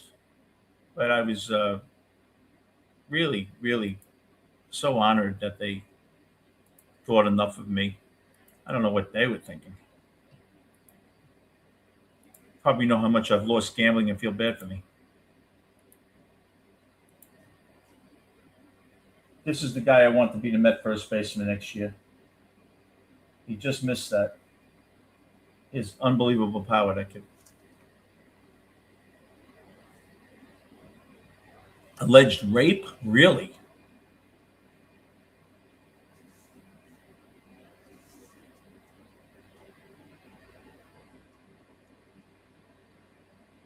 Is he Republican or Democrat?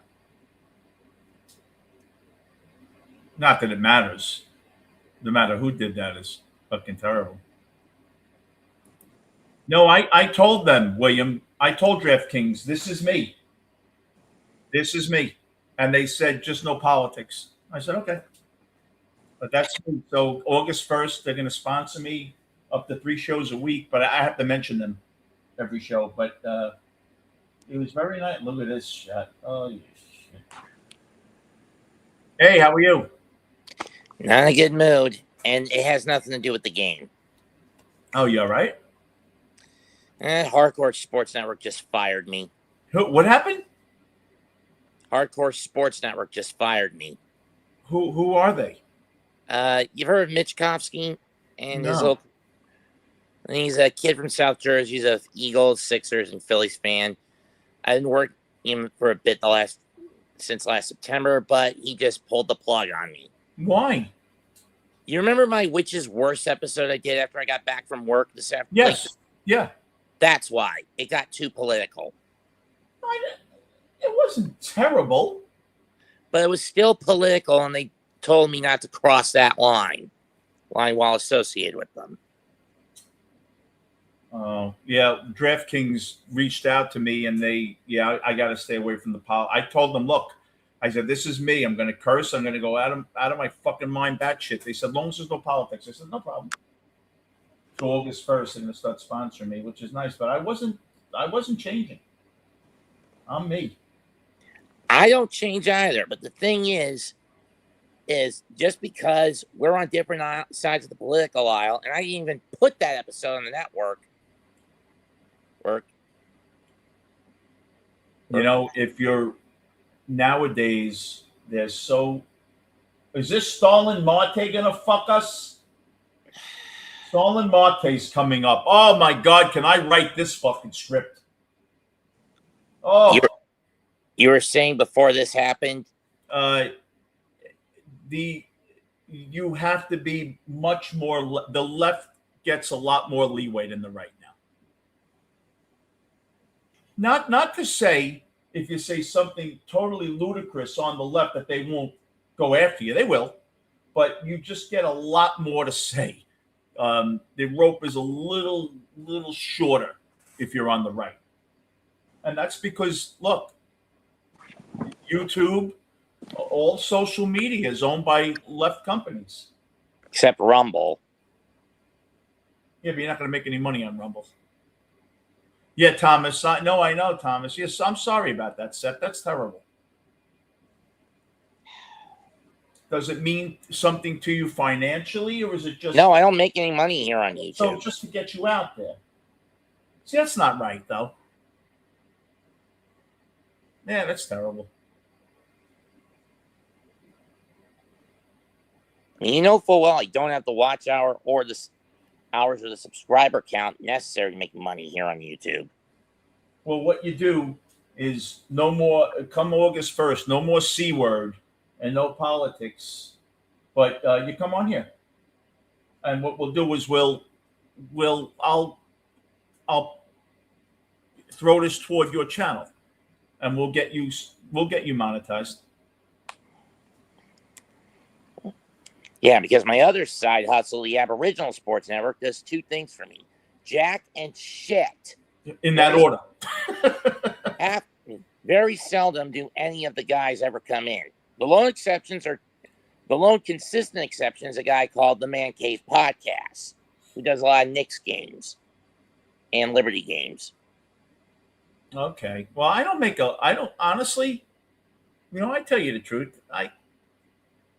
I can make. He doesn't even have half of the subscription count that I do. Really? Mm-hmm. No, on a good month I made 2,000, 3,000. But you know what? I haven't made $1,000 in 2 years for a month. I haven't made it in 2 or 3 years. I've made 200, 400, never that much. I've had my channel for almost 20 years, Vinny. Really? And I haven't seen an effing dime. Yeah, see, that's frustrating.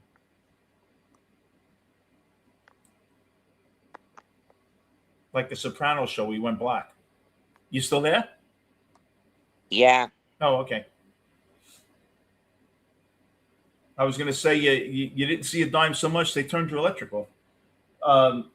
But look, yeah, I have friends on here that make 8,000 a month. I could never imagine ever making that kind of money. I made 2,000 one month, because someone gave me a $500 super chat. And one of my closest friends, my podcast partner, Jose, he's been on 15 years. He doesn't make a lot of money on here, and he's got 46,000 subs. But then again, his content is predominantly related to video games. But does he have commercials? Occasionally, but he occasionally does. Because I have a lot of commercials come online. I can't believe it. With the cursing I do, they must be watching it a big screen in fucking hell. They must have, because I don't know how the hell but they do. Yeah, but you know what? I'll give you a perfect example. On a night like this, when I get 400 views, I'll make like $15. So, 5 nights a week, 6 nights a week, you make $80 a week, $70. And both the times I've gotten like over 100 viewers on YouTube alone, wow, it came from Grossi raids. So you're not getting the advertising. Right. That's the problem. 100 or so, on at least 3 occasions, Tom Grossi has raided me. I had a kid, not a kid, came on, Brooklyn guy. Really nice guy, stumbled into my channel earlier when I finished my show up and then went to you when I got notified. And he's got like 50,000 subscribers. So he's going to drop my name, he told me, on his channel, which is very nice of him. He's got a big channel, gets a lot of views. That was very nice of him. He's from Brooklyn, good guy. I mean, I try to keep politics off my channel, outside of election year shit, or in the case of the Witch's Worst episode I did today. Yeah. I think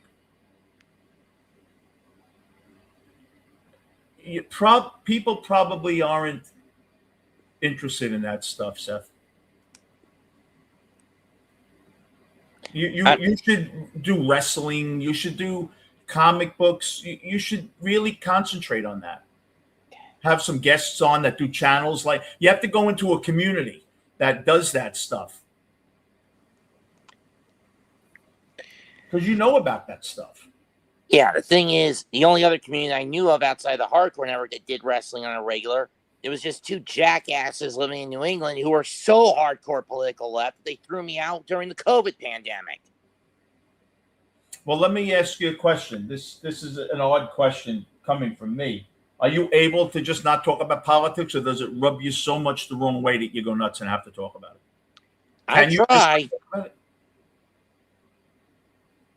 I try. Oh, but sometimes you get, yeah. See, you're right. I do it too. I try, but then I go crazy if someone says something, and you got to really try for a while. You know what you should do? You should start a new channel, a fresh channel with a fresh algorithm, and build it up. No politics. I'll give my subscribers, I'll send all over your address, and talk about current events, Mets, Yankees. You know all about that stuff. Start a sports channel. You're great at that. And just keep it. You look. I say curse words every second word, but if you don't say politics, you're fine. You'll be fine.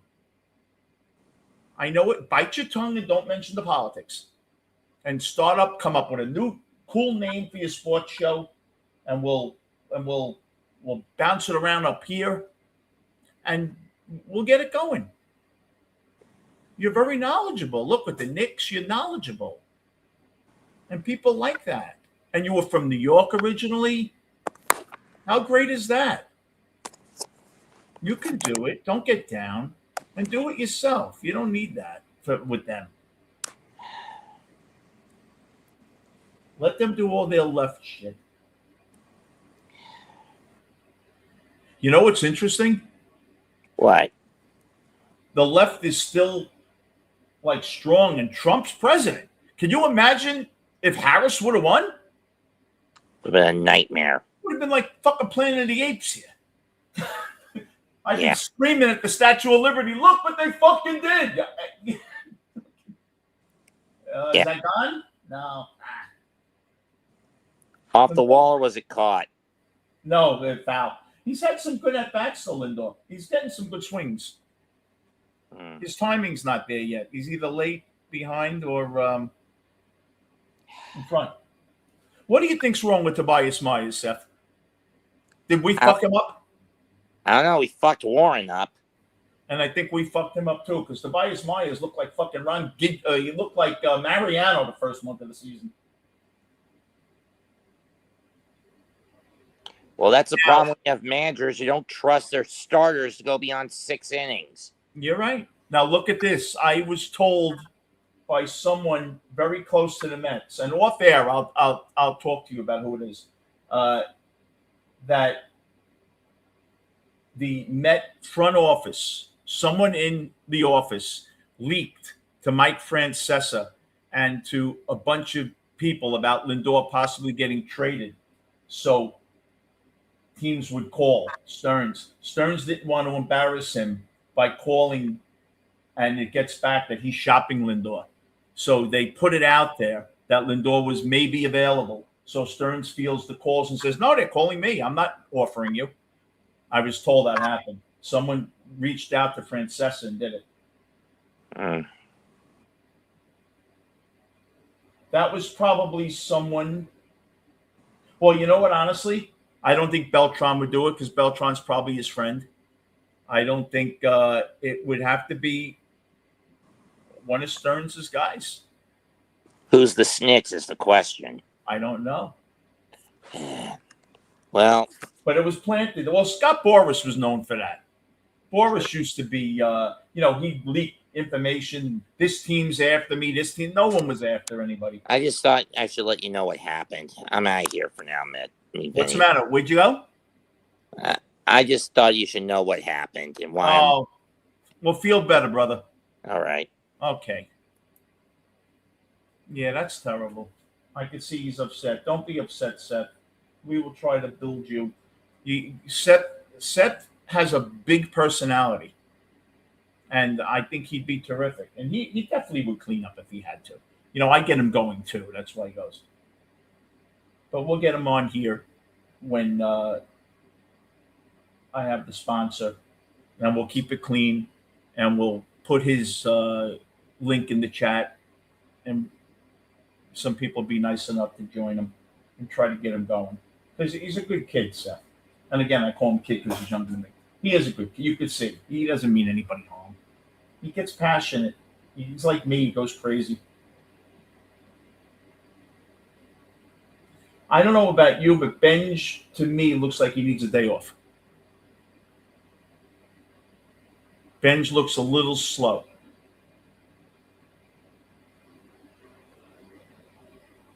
Oh, absolutely. I like Seth.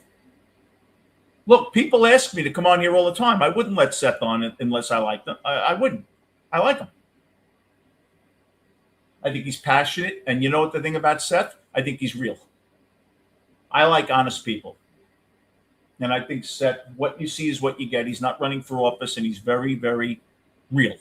And I really appreciate that. Look, he came on. I hardly knew him. And he mentioned autism. He's just a very regular, real guy.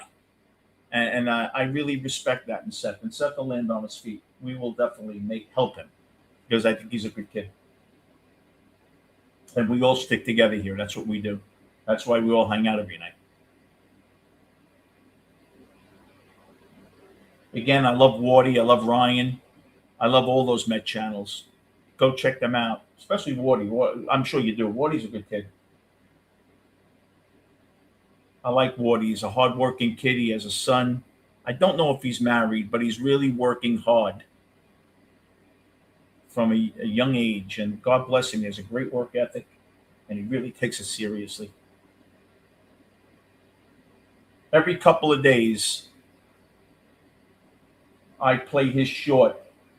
I don't know when Lindor hit the home run or Alonso hit the home run. He owes me 19 pairs of polo underwear because I pissed everyone every time I looked at it.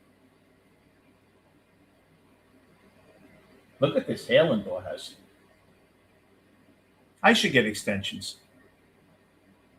I'm sure they are, William. I got to reach out to Ryan. You know, you reach out to a lot of these guys, they don't get back to you. Because I'm a small channel compared to them, you have to remember.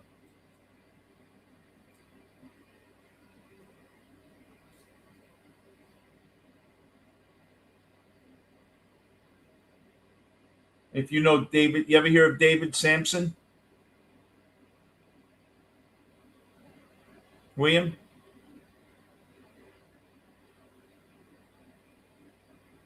Former GM of the Marlins? I'm probably going to have him on. That'll be a good show. Oh, that was a good pitch. Good take by Benj. Benj looks a little off. Yes, David Sampson. He's probably going to come on my channel. He's very sharp.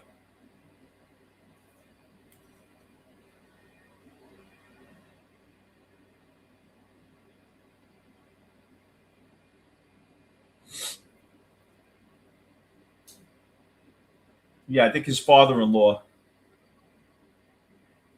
Yeah, his father-in-law owned the team, or it's his ex-father. I think it's his ex-father-in-law, actually.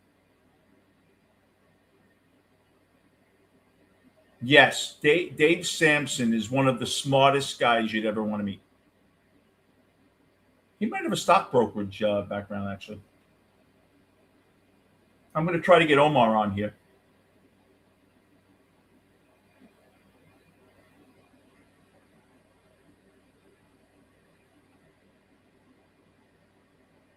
But yeah, I sit here with you guys. I enjoy this. I truly enjoy it. I feel that I'm glad Polanco's up. If someone had to be up, he makes contact. That was a good pitch. This guy's exactly like Myers. The only difference is this guy has talent. This guy throws like Weaver. Reminds me of Weaver.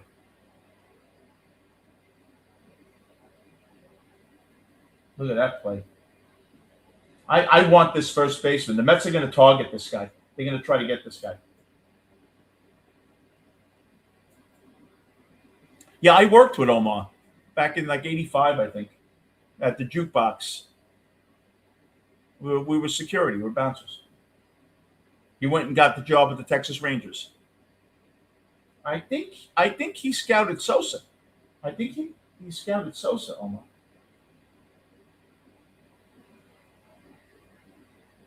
Omar's son was a great college basketball player.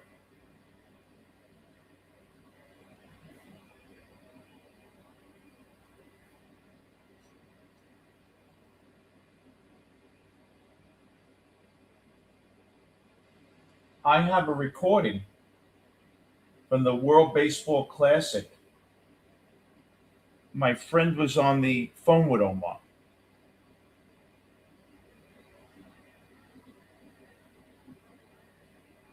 You guys interested in hearing Omar?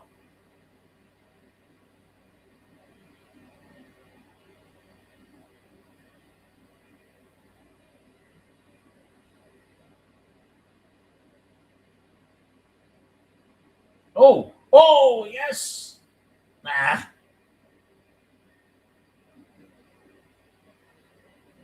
All right, I'll let you hear it. Let me find it. You get a kick out of it. This is my friend who was the head of security. Hold on for a second. I'll be right back.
Yeah, I'm looking for it. Wow, what the hell happened here? Don't tell me that was Beatty. You gotta be kidding me. Look at Brett Beatty. All thousand fucking teeth in his mouth and all. Trade Beatty. Yeah, maybe I'd trade him tonight. Maybe you get something for him. This son of a bitch, I gotta go. I gotta fucking dance now. I will be back.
All right, here's my friend with Omar. If you want to hear it. The other shoe to drop because she's trying to, take me for half, and I'm trying to figure out how I'm gonna live down here. I can't make the move till July, August, September because I'm hoping that my company gives me a buyout. So I have to wait for that because I'm gonna need all the money I can get. But I wanted to see you, man. Are you gonna be down here by the 18th or no? No, I'm not. No, I'm out in New York. You know what I'm saying? Actually, I was in Florida for the World Baseball Classic in Miami for 2 days in the beginning of March. But right now, I'm out in Florida, but I get a chance. Yeah, we were. I knew Omar. Omar was a good guy. So we will. Let me say hi to you. Hey, everybody. Let me put my Brooklyn guy hat on so you know who you're watching. There we go. 5-1. I'm in a state of shock here, really. I can't believe it. It's incredible. Really is incredible. And here's another hit. Look at that. The Mets have had more two-out hits tonight than they've had in 2026. When Brett Beatty's getting a hit, you know it's your night. And then Pinky Alvarez with a hit.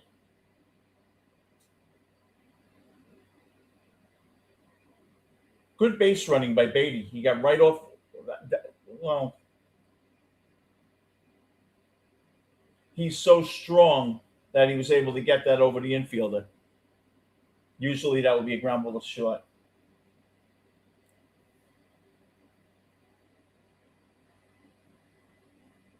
Ewing.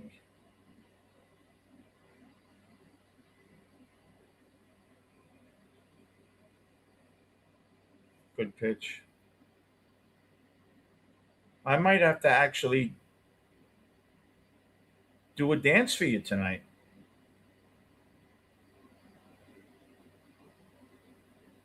Be pretty scary.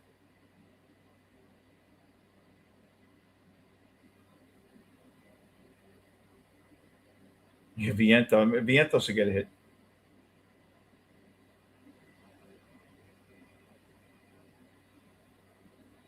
That's when you know you're going good. Look at that. Woo!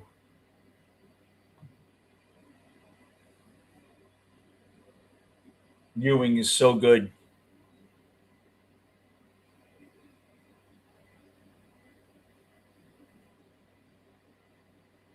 This Ewing just went with the pitch. If you try to pull that, it's a ground ball to second base. He's got a quick bat.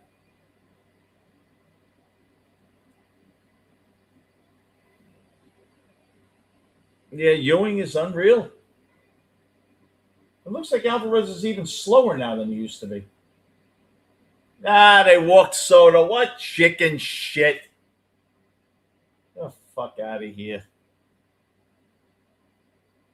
Play baseball. These fucking teams, between both of them, they're going to lose 1,700 fucking games in the next 2 years. And you're walking a guy? Get the hell out of here already. I hope he hits one 9,000 fucking feet now. Look at that. Look how strong he is to get that over the infield. He's a strong guy, Alvarez. Oh, Bichette. Bichette's probably really happy right now. Imagine if you bet under 8 in this game.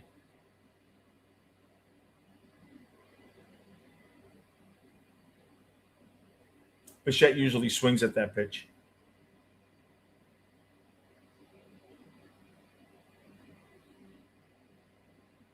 This is what you're supposed to do against Kansas City. I struck out. But we are going to queue up because I may just have to do a dance tonight.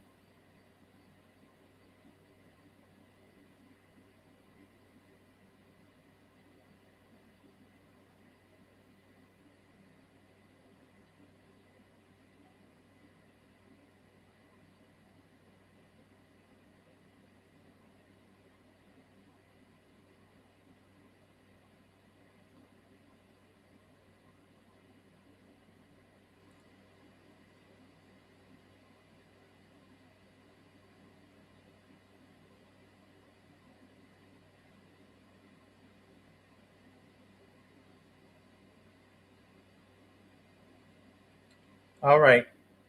I'm picking a song. I have to pick a song. I keep on losing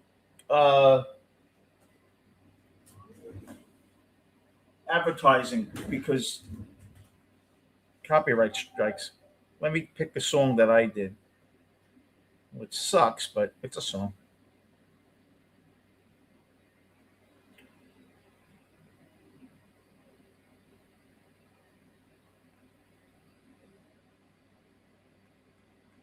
Let's see here.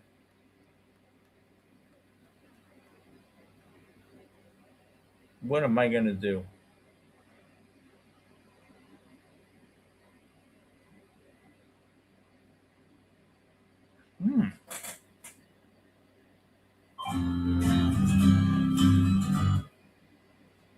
No, they'll lose my advertising. I have to do a song that I did. But I recorded a song in the studio. I have a lot of them, but I'll do that one. I'll find it.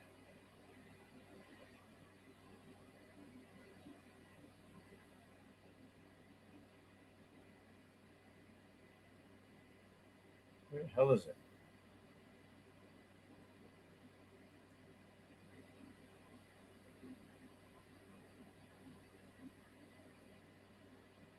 Hell is it? Can't even find. I got like 90,000.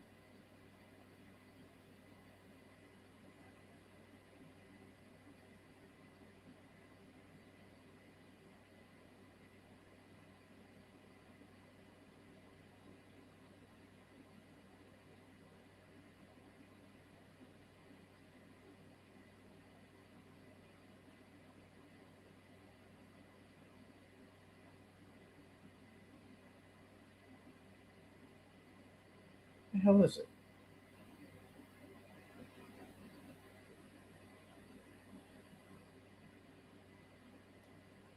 I'll find it.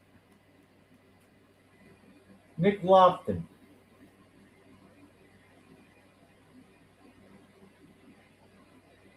Good pitch.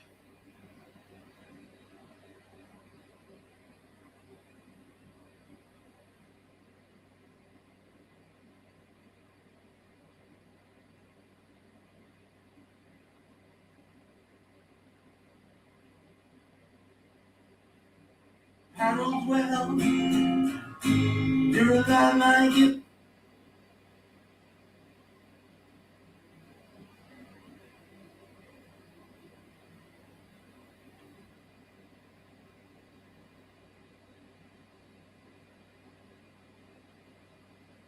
Who the hell is this? Curry? Ugh. My goodness. No wonder we're going to lose 150 games. Curry. We never even get the right Curry.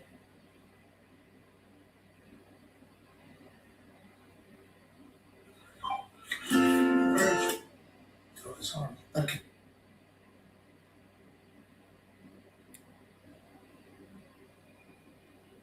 Looks like he has okay stuff. I'm comparing him to the guy last night.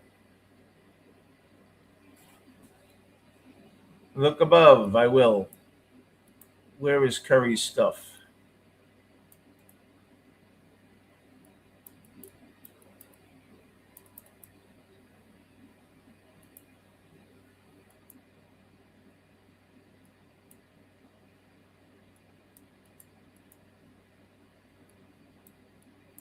I'm having a problem with my thing here.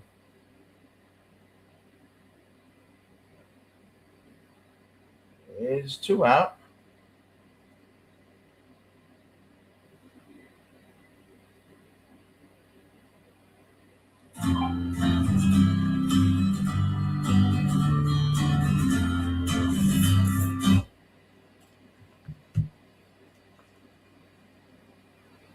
Now you're going to hear a song I recorded. Not a dance song, but I will like do something for you.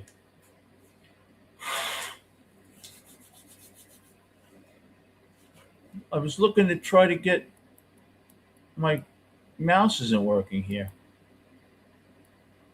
Oh, there it is.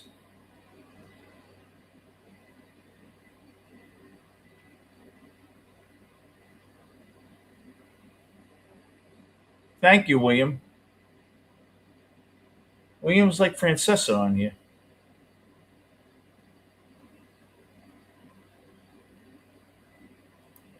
Hey, right. Well, he looks like he has control. I would rather get hit with 3 home runs than walk 4 guys.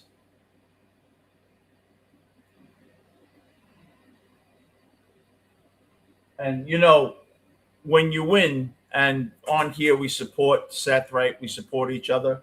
That's what we do, and that's a song that I wrote for my friend who started writing songs again when we're older, and how you reconnect when you're older. So you're going to hear it.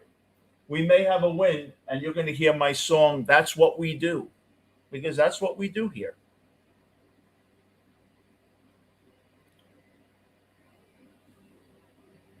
What was that? A challenge? Let him hit it 400 feet. Who cares? Oh, See, I don't know why you're dicking around. Throw the ball over the plate. You're facing guys that hit 220. So even if you throw it over the plate and you make a 200 hitter, a 300 hitter, you're still getting him out 7 out of 10 times. Carter Jensen. They all make contact, though, these guys.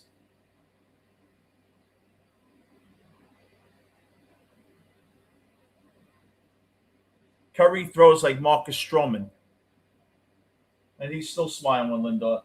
Hilarious that he stole second base on you. You're 3,000 fucking games out of playoff spot. He's not laughing as much, Lindor. They probably told him, stop the bullshit. You notice he's not laughing as much anymore? Hey, don't. Yeah, the Mets are one of the leaders in walks.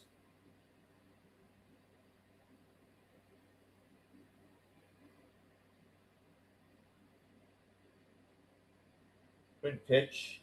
There's a hit down the line. It can never just be easy. You know, you always got to struggle. It's unbelievable. It really is. That you can't walk people.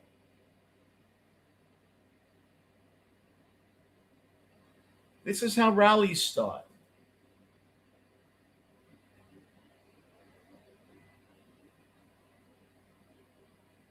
You know, if he hit a home run, it was 6-2, and then no one on. Now you got traffic.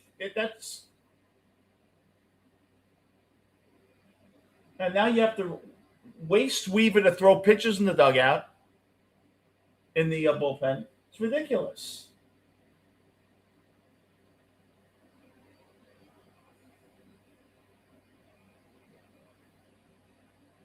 Unreal. I'll tell you something. The Mets have such shit when they bring it up. You ever notice the Met pitchers when they bring them up? They are fucking god-awful.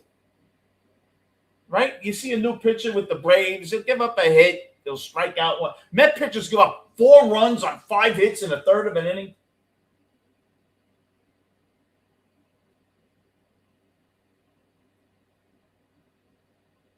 God, I could just smell 6-4 right now. Oh, my God. Let him hit it already. Put me out of my fucking misery. I'm sitting there 3 fucking hours. This is god-awful. Cyclone is just the most ridiculous bullshit. If you know he can't get Witt out, bring in someone in. What the fuck is Witt thinking? You just got a 75-mile-an-hour curveball right over the plate.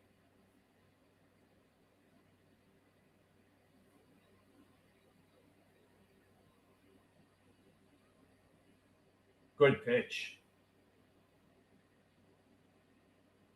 Mariano used to throw that every single pitch, that pitch. I don't even know when people are standing if they're men or women anymore.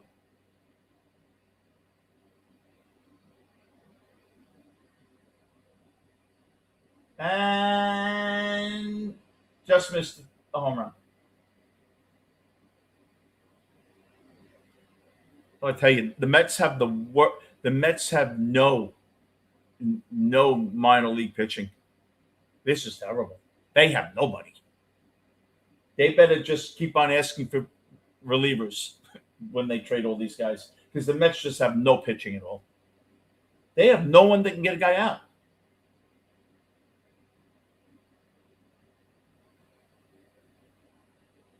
You know when you know they're bad? When they throw a pitch that you swear is 99 and it's 91. And they're using all their energy. Look at this guy standing up there. Party like it's 1986. Yeah. Struck him out.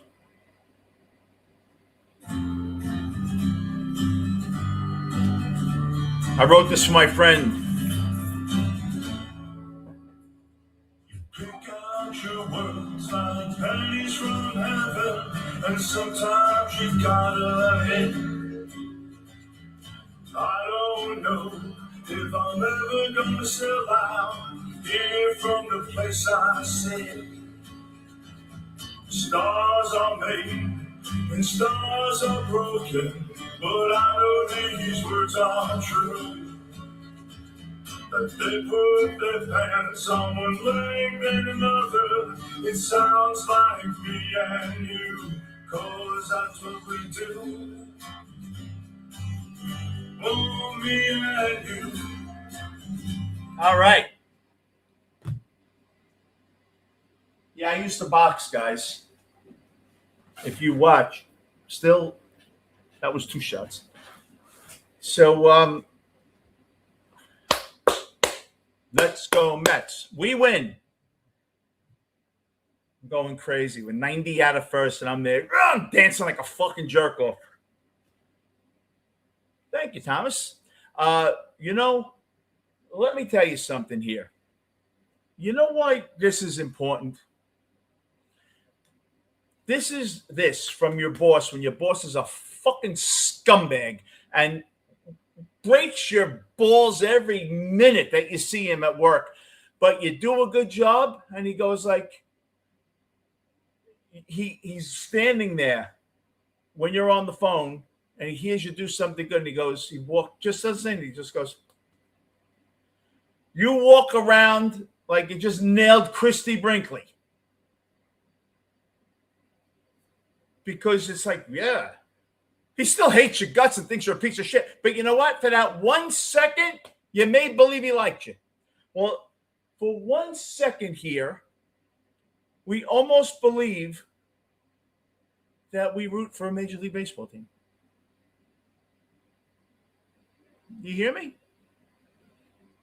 We tonight, we had a sweat, and it's never easy, JG. How you doing, man? But we have a Major League Baseball team tonight. We rooted for a team that got a couple of hits when they were running runners on base, which you're supposed to do. That's the idea of a baseball, is knocking someone in. And we did it.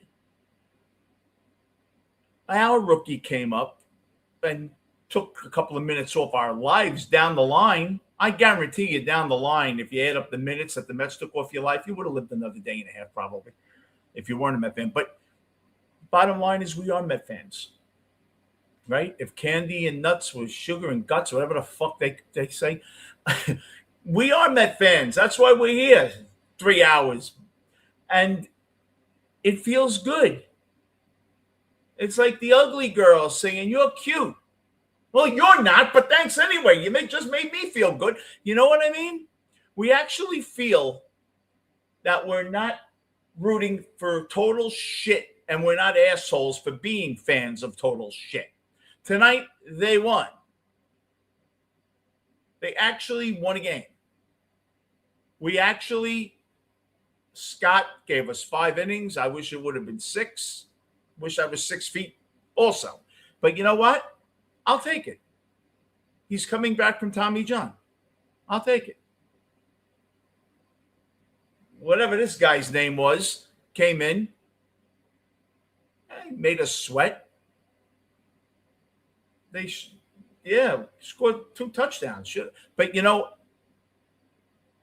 there are things to like. Okay? For the rest of the season, it would be Christmas every day. Right? Haley's coming. We are going to firsthand, like a child. We had a baby, all of us. That's too much information, but you know what I mean? We had a baby. We gave birth during our screaming the last 3 months to Benj, to Ewing. McLean's the 2-year-old. We had him, but he's still learning to walk. Peralta's the step kid that you break up with the girl just because you want to get rid of him. But we're raising these kids. Every day we see Ewing show us why we think he's going to be good.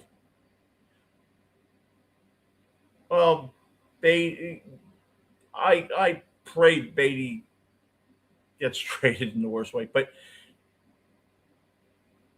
McLean couldn't get out of the third and fourth inning. McLean's figuring it out now. He has a tough first inning. He's figuring it out. He's growing up. He's learning that not everything's going to go well. And you can't look up at the sky like Senga does and give up another 4 fucking runs. If Vientos is the grandfather, you're waiting to die because you found out you're in his will. But you know what I mean? So we're growing up with Ewing. We're growing up with Benj. We are going to have an outfield next year of Soto, Benj, and Ewing.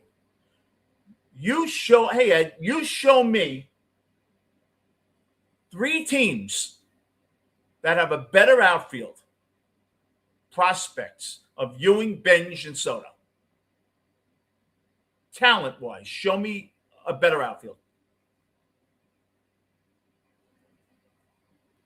It can't be 3.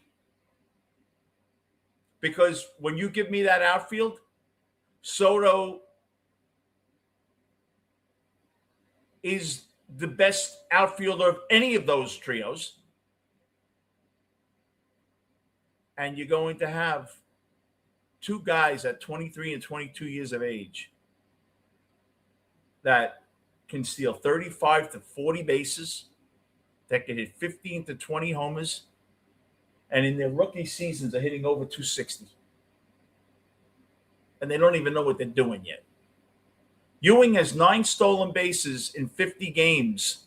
And Ewing has been caught 5 times and doesn't even know how to steal a base in the major leagues yet. Ewing's going to steal probably 25 bases this year and has no idea what he's doing.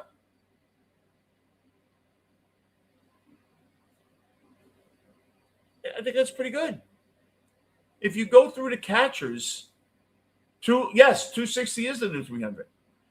If you go through the catchers, find me 5 catchers in the major leagues that are better than Alvarez. Show me 5 catchers right now. Well, then we know if Alvarez plays 125 games, he's going to hit 20 homers. We know that. Find me 5 catchers that are going to go 20 homers, 60 RBIs, and hit 245 to 250. Where?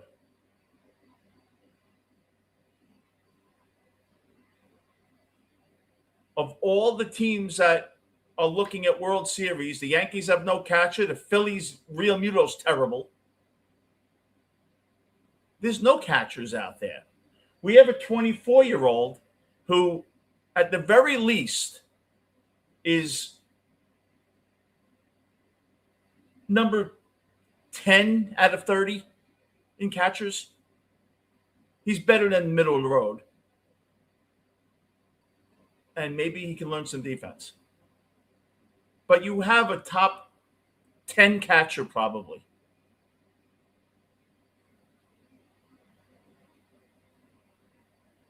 You have McLean. I agree with you, Eddie. The worst thing that happened to this team is that 12-game losing streak. Because that it knocked it off the axis.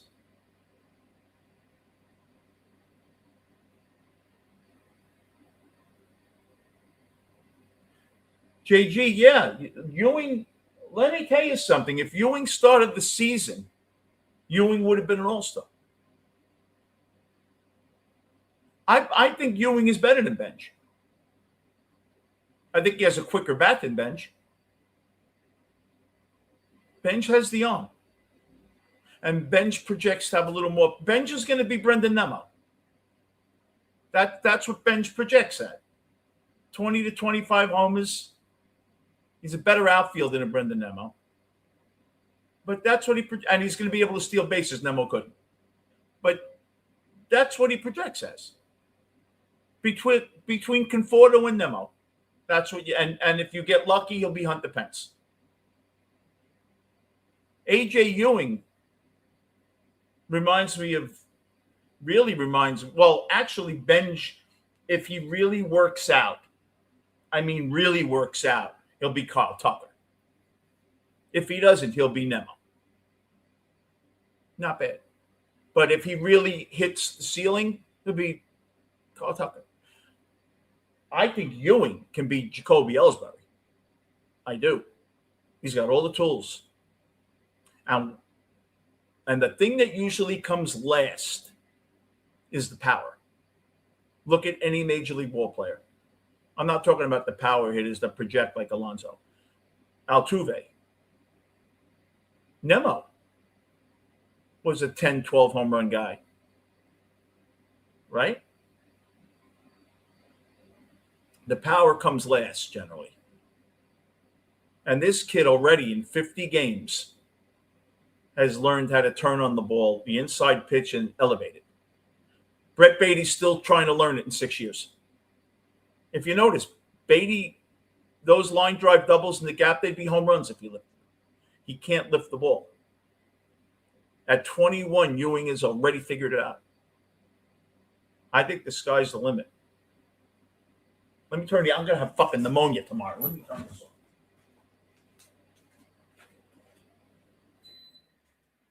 Ewing has a quick bat head. Ewing's bat head goes through the zone very quick. I think Benj is always going to have problems with the inside breaking ball. It just looks like he has a looping swing. Benj has a looping swing like Nemo. A little more compact Ewing. Cyclone, yeah, but Beatty just... I know I'm tough on Beatty. I really should go. I should go tomorrow. I think I have tickets for tomorrow. Let me see. I must have tickets for tomorrow because I have the week plan. I tried to sell last night's ticket. Someone texted me back, fuck you. I don't know how they got my... Why don't you go fuck yourself? Wednesday, July 8th, that was tonight. See? I didn't even sell it or anything. I didn't bother to sell it. I'm embarrassed to fucking sell it. Thursday, 1:10 tomorrow. There it is. You know what? Maybe I'll go tomorrow to the game.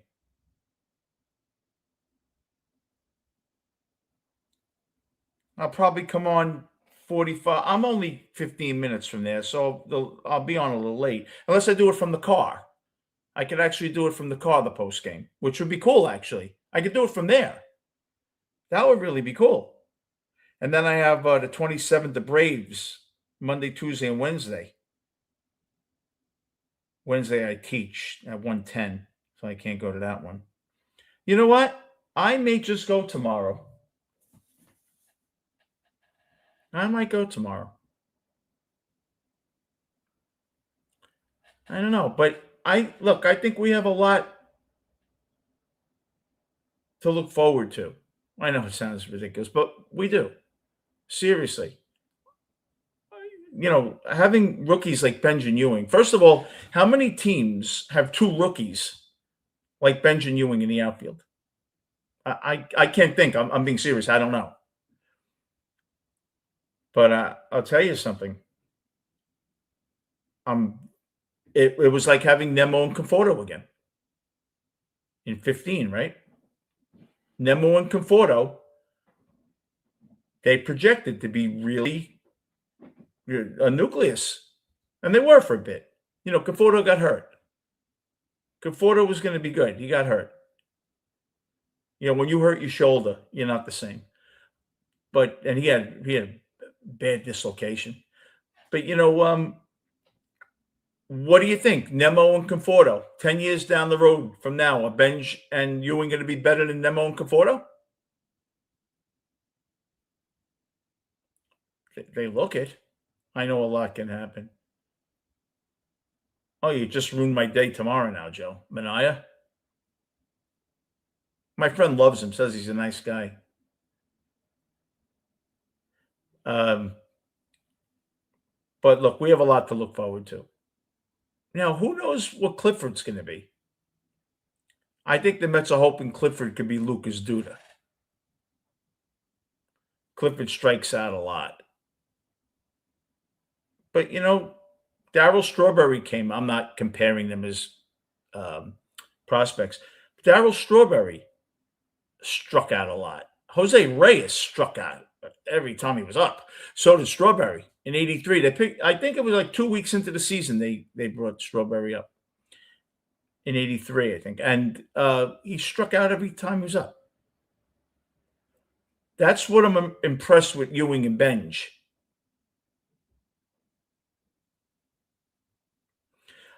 He's serviceable. Lucas Duda's 25 and 75. He's not the answer. Lucas Duda, Stearns doesn't value first base all that much, if you notice. And I don't think he values third base either.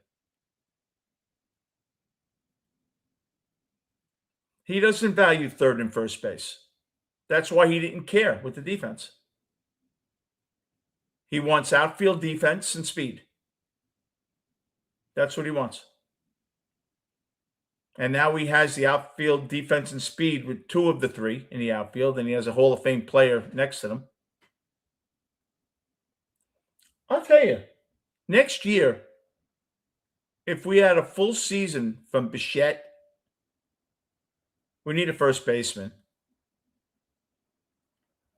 You need pitching. It always comes down to the same thing. We need pitching. You can't go. No, I agree with you, Ray. Well, they're power positions. When you had Alonso at first, you could afford to have a 20 home run guy or 15 home run guy at third base because you were still getting 50 to 60 out of them both. You're going to have to make that power up that Benj and Ewing don't give you, but I think they're both going to be 20-plus home run guys. Yeah, Soto didn't look good tonight at the plate. But look, it all comes down to the pitching. The Mets don't really have any pitching down in the minors. They have Jonathan Santucci. I don't know. My friend did a scouting report on all these guys for me. Let's see what he says about Santucci.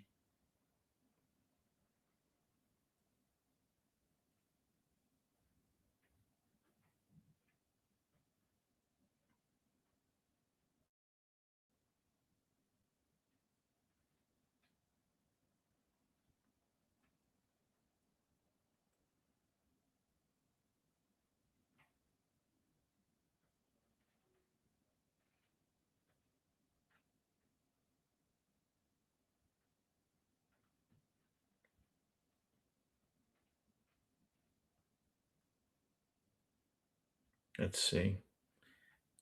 He gave me Thornton.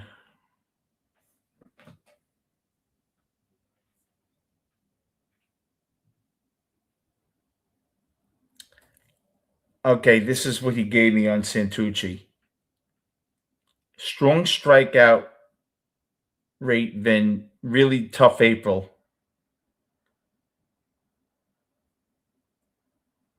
He sits at 92 to 95. Fastball can get to 98. Very high release angle, which gives it a good ride. His signature pitch is his slider. 60% swing and miss rate. Developing a curveball and a changeup. He needs to work on the velocity with them.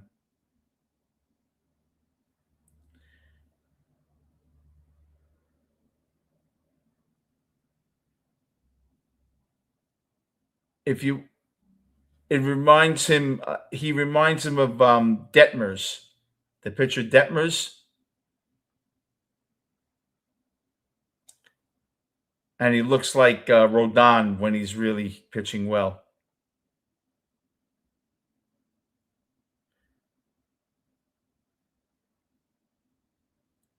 I don't know. He might end up to be Blake Tidwell. Who knows? Oh, my God, Skeens. I'd rather have Skeens. I think Skeens is hurt. My friend told me Skeens is hurt. He didn't tell me what, but he said he's hurt. working through something. I don't know. Sexy ball girls, yeah. So we win tonight. It was a good win. We were due a win. We're due a break. I mean, Met fans. Now there is some news tonight.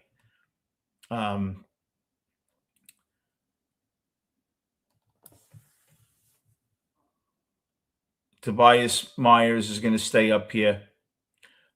Seelinger was DFA'd, and Austin Warren is on the IL.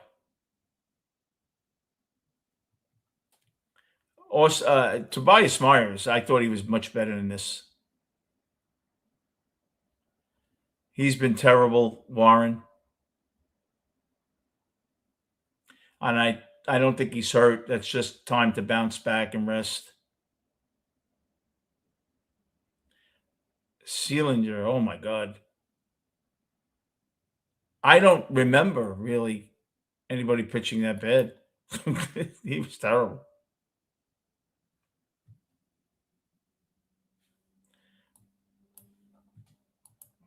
But look, we did what we needed to do. We got to win. It's always a good thing, right?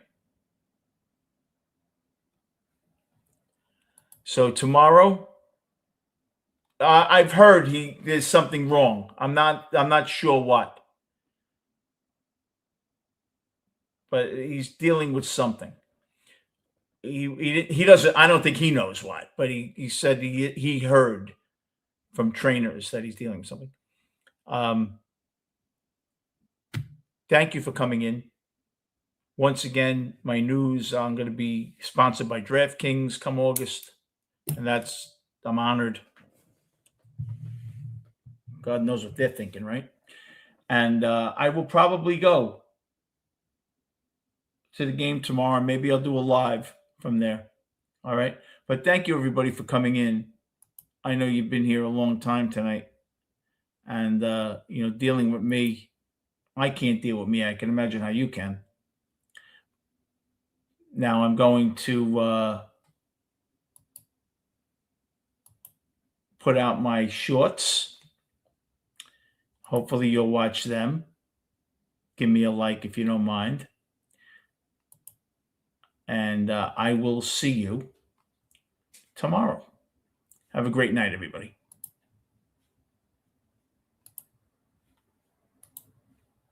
Let's go Mets.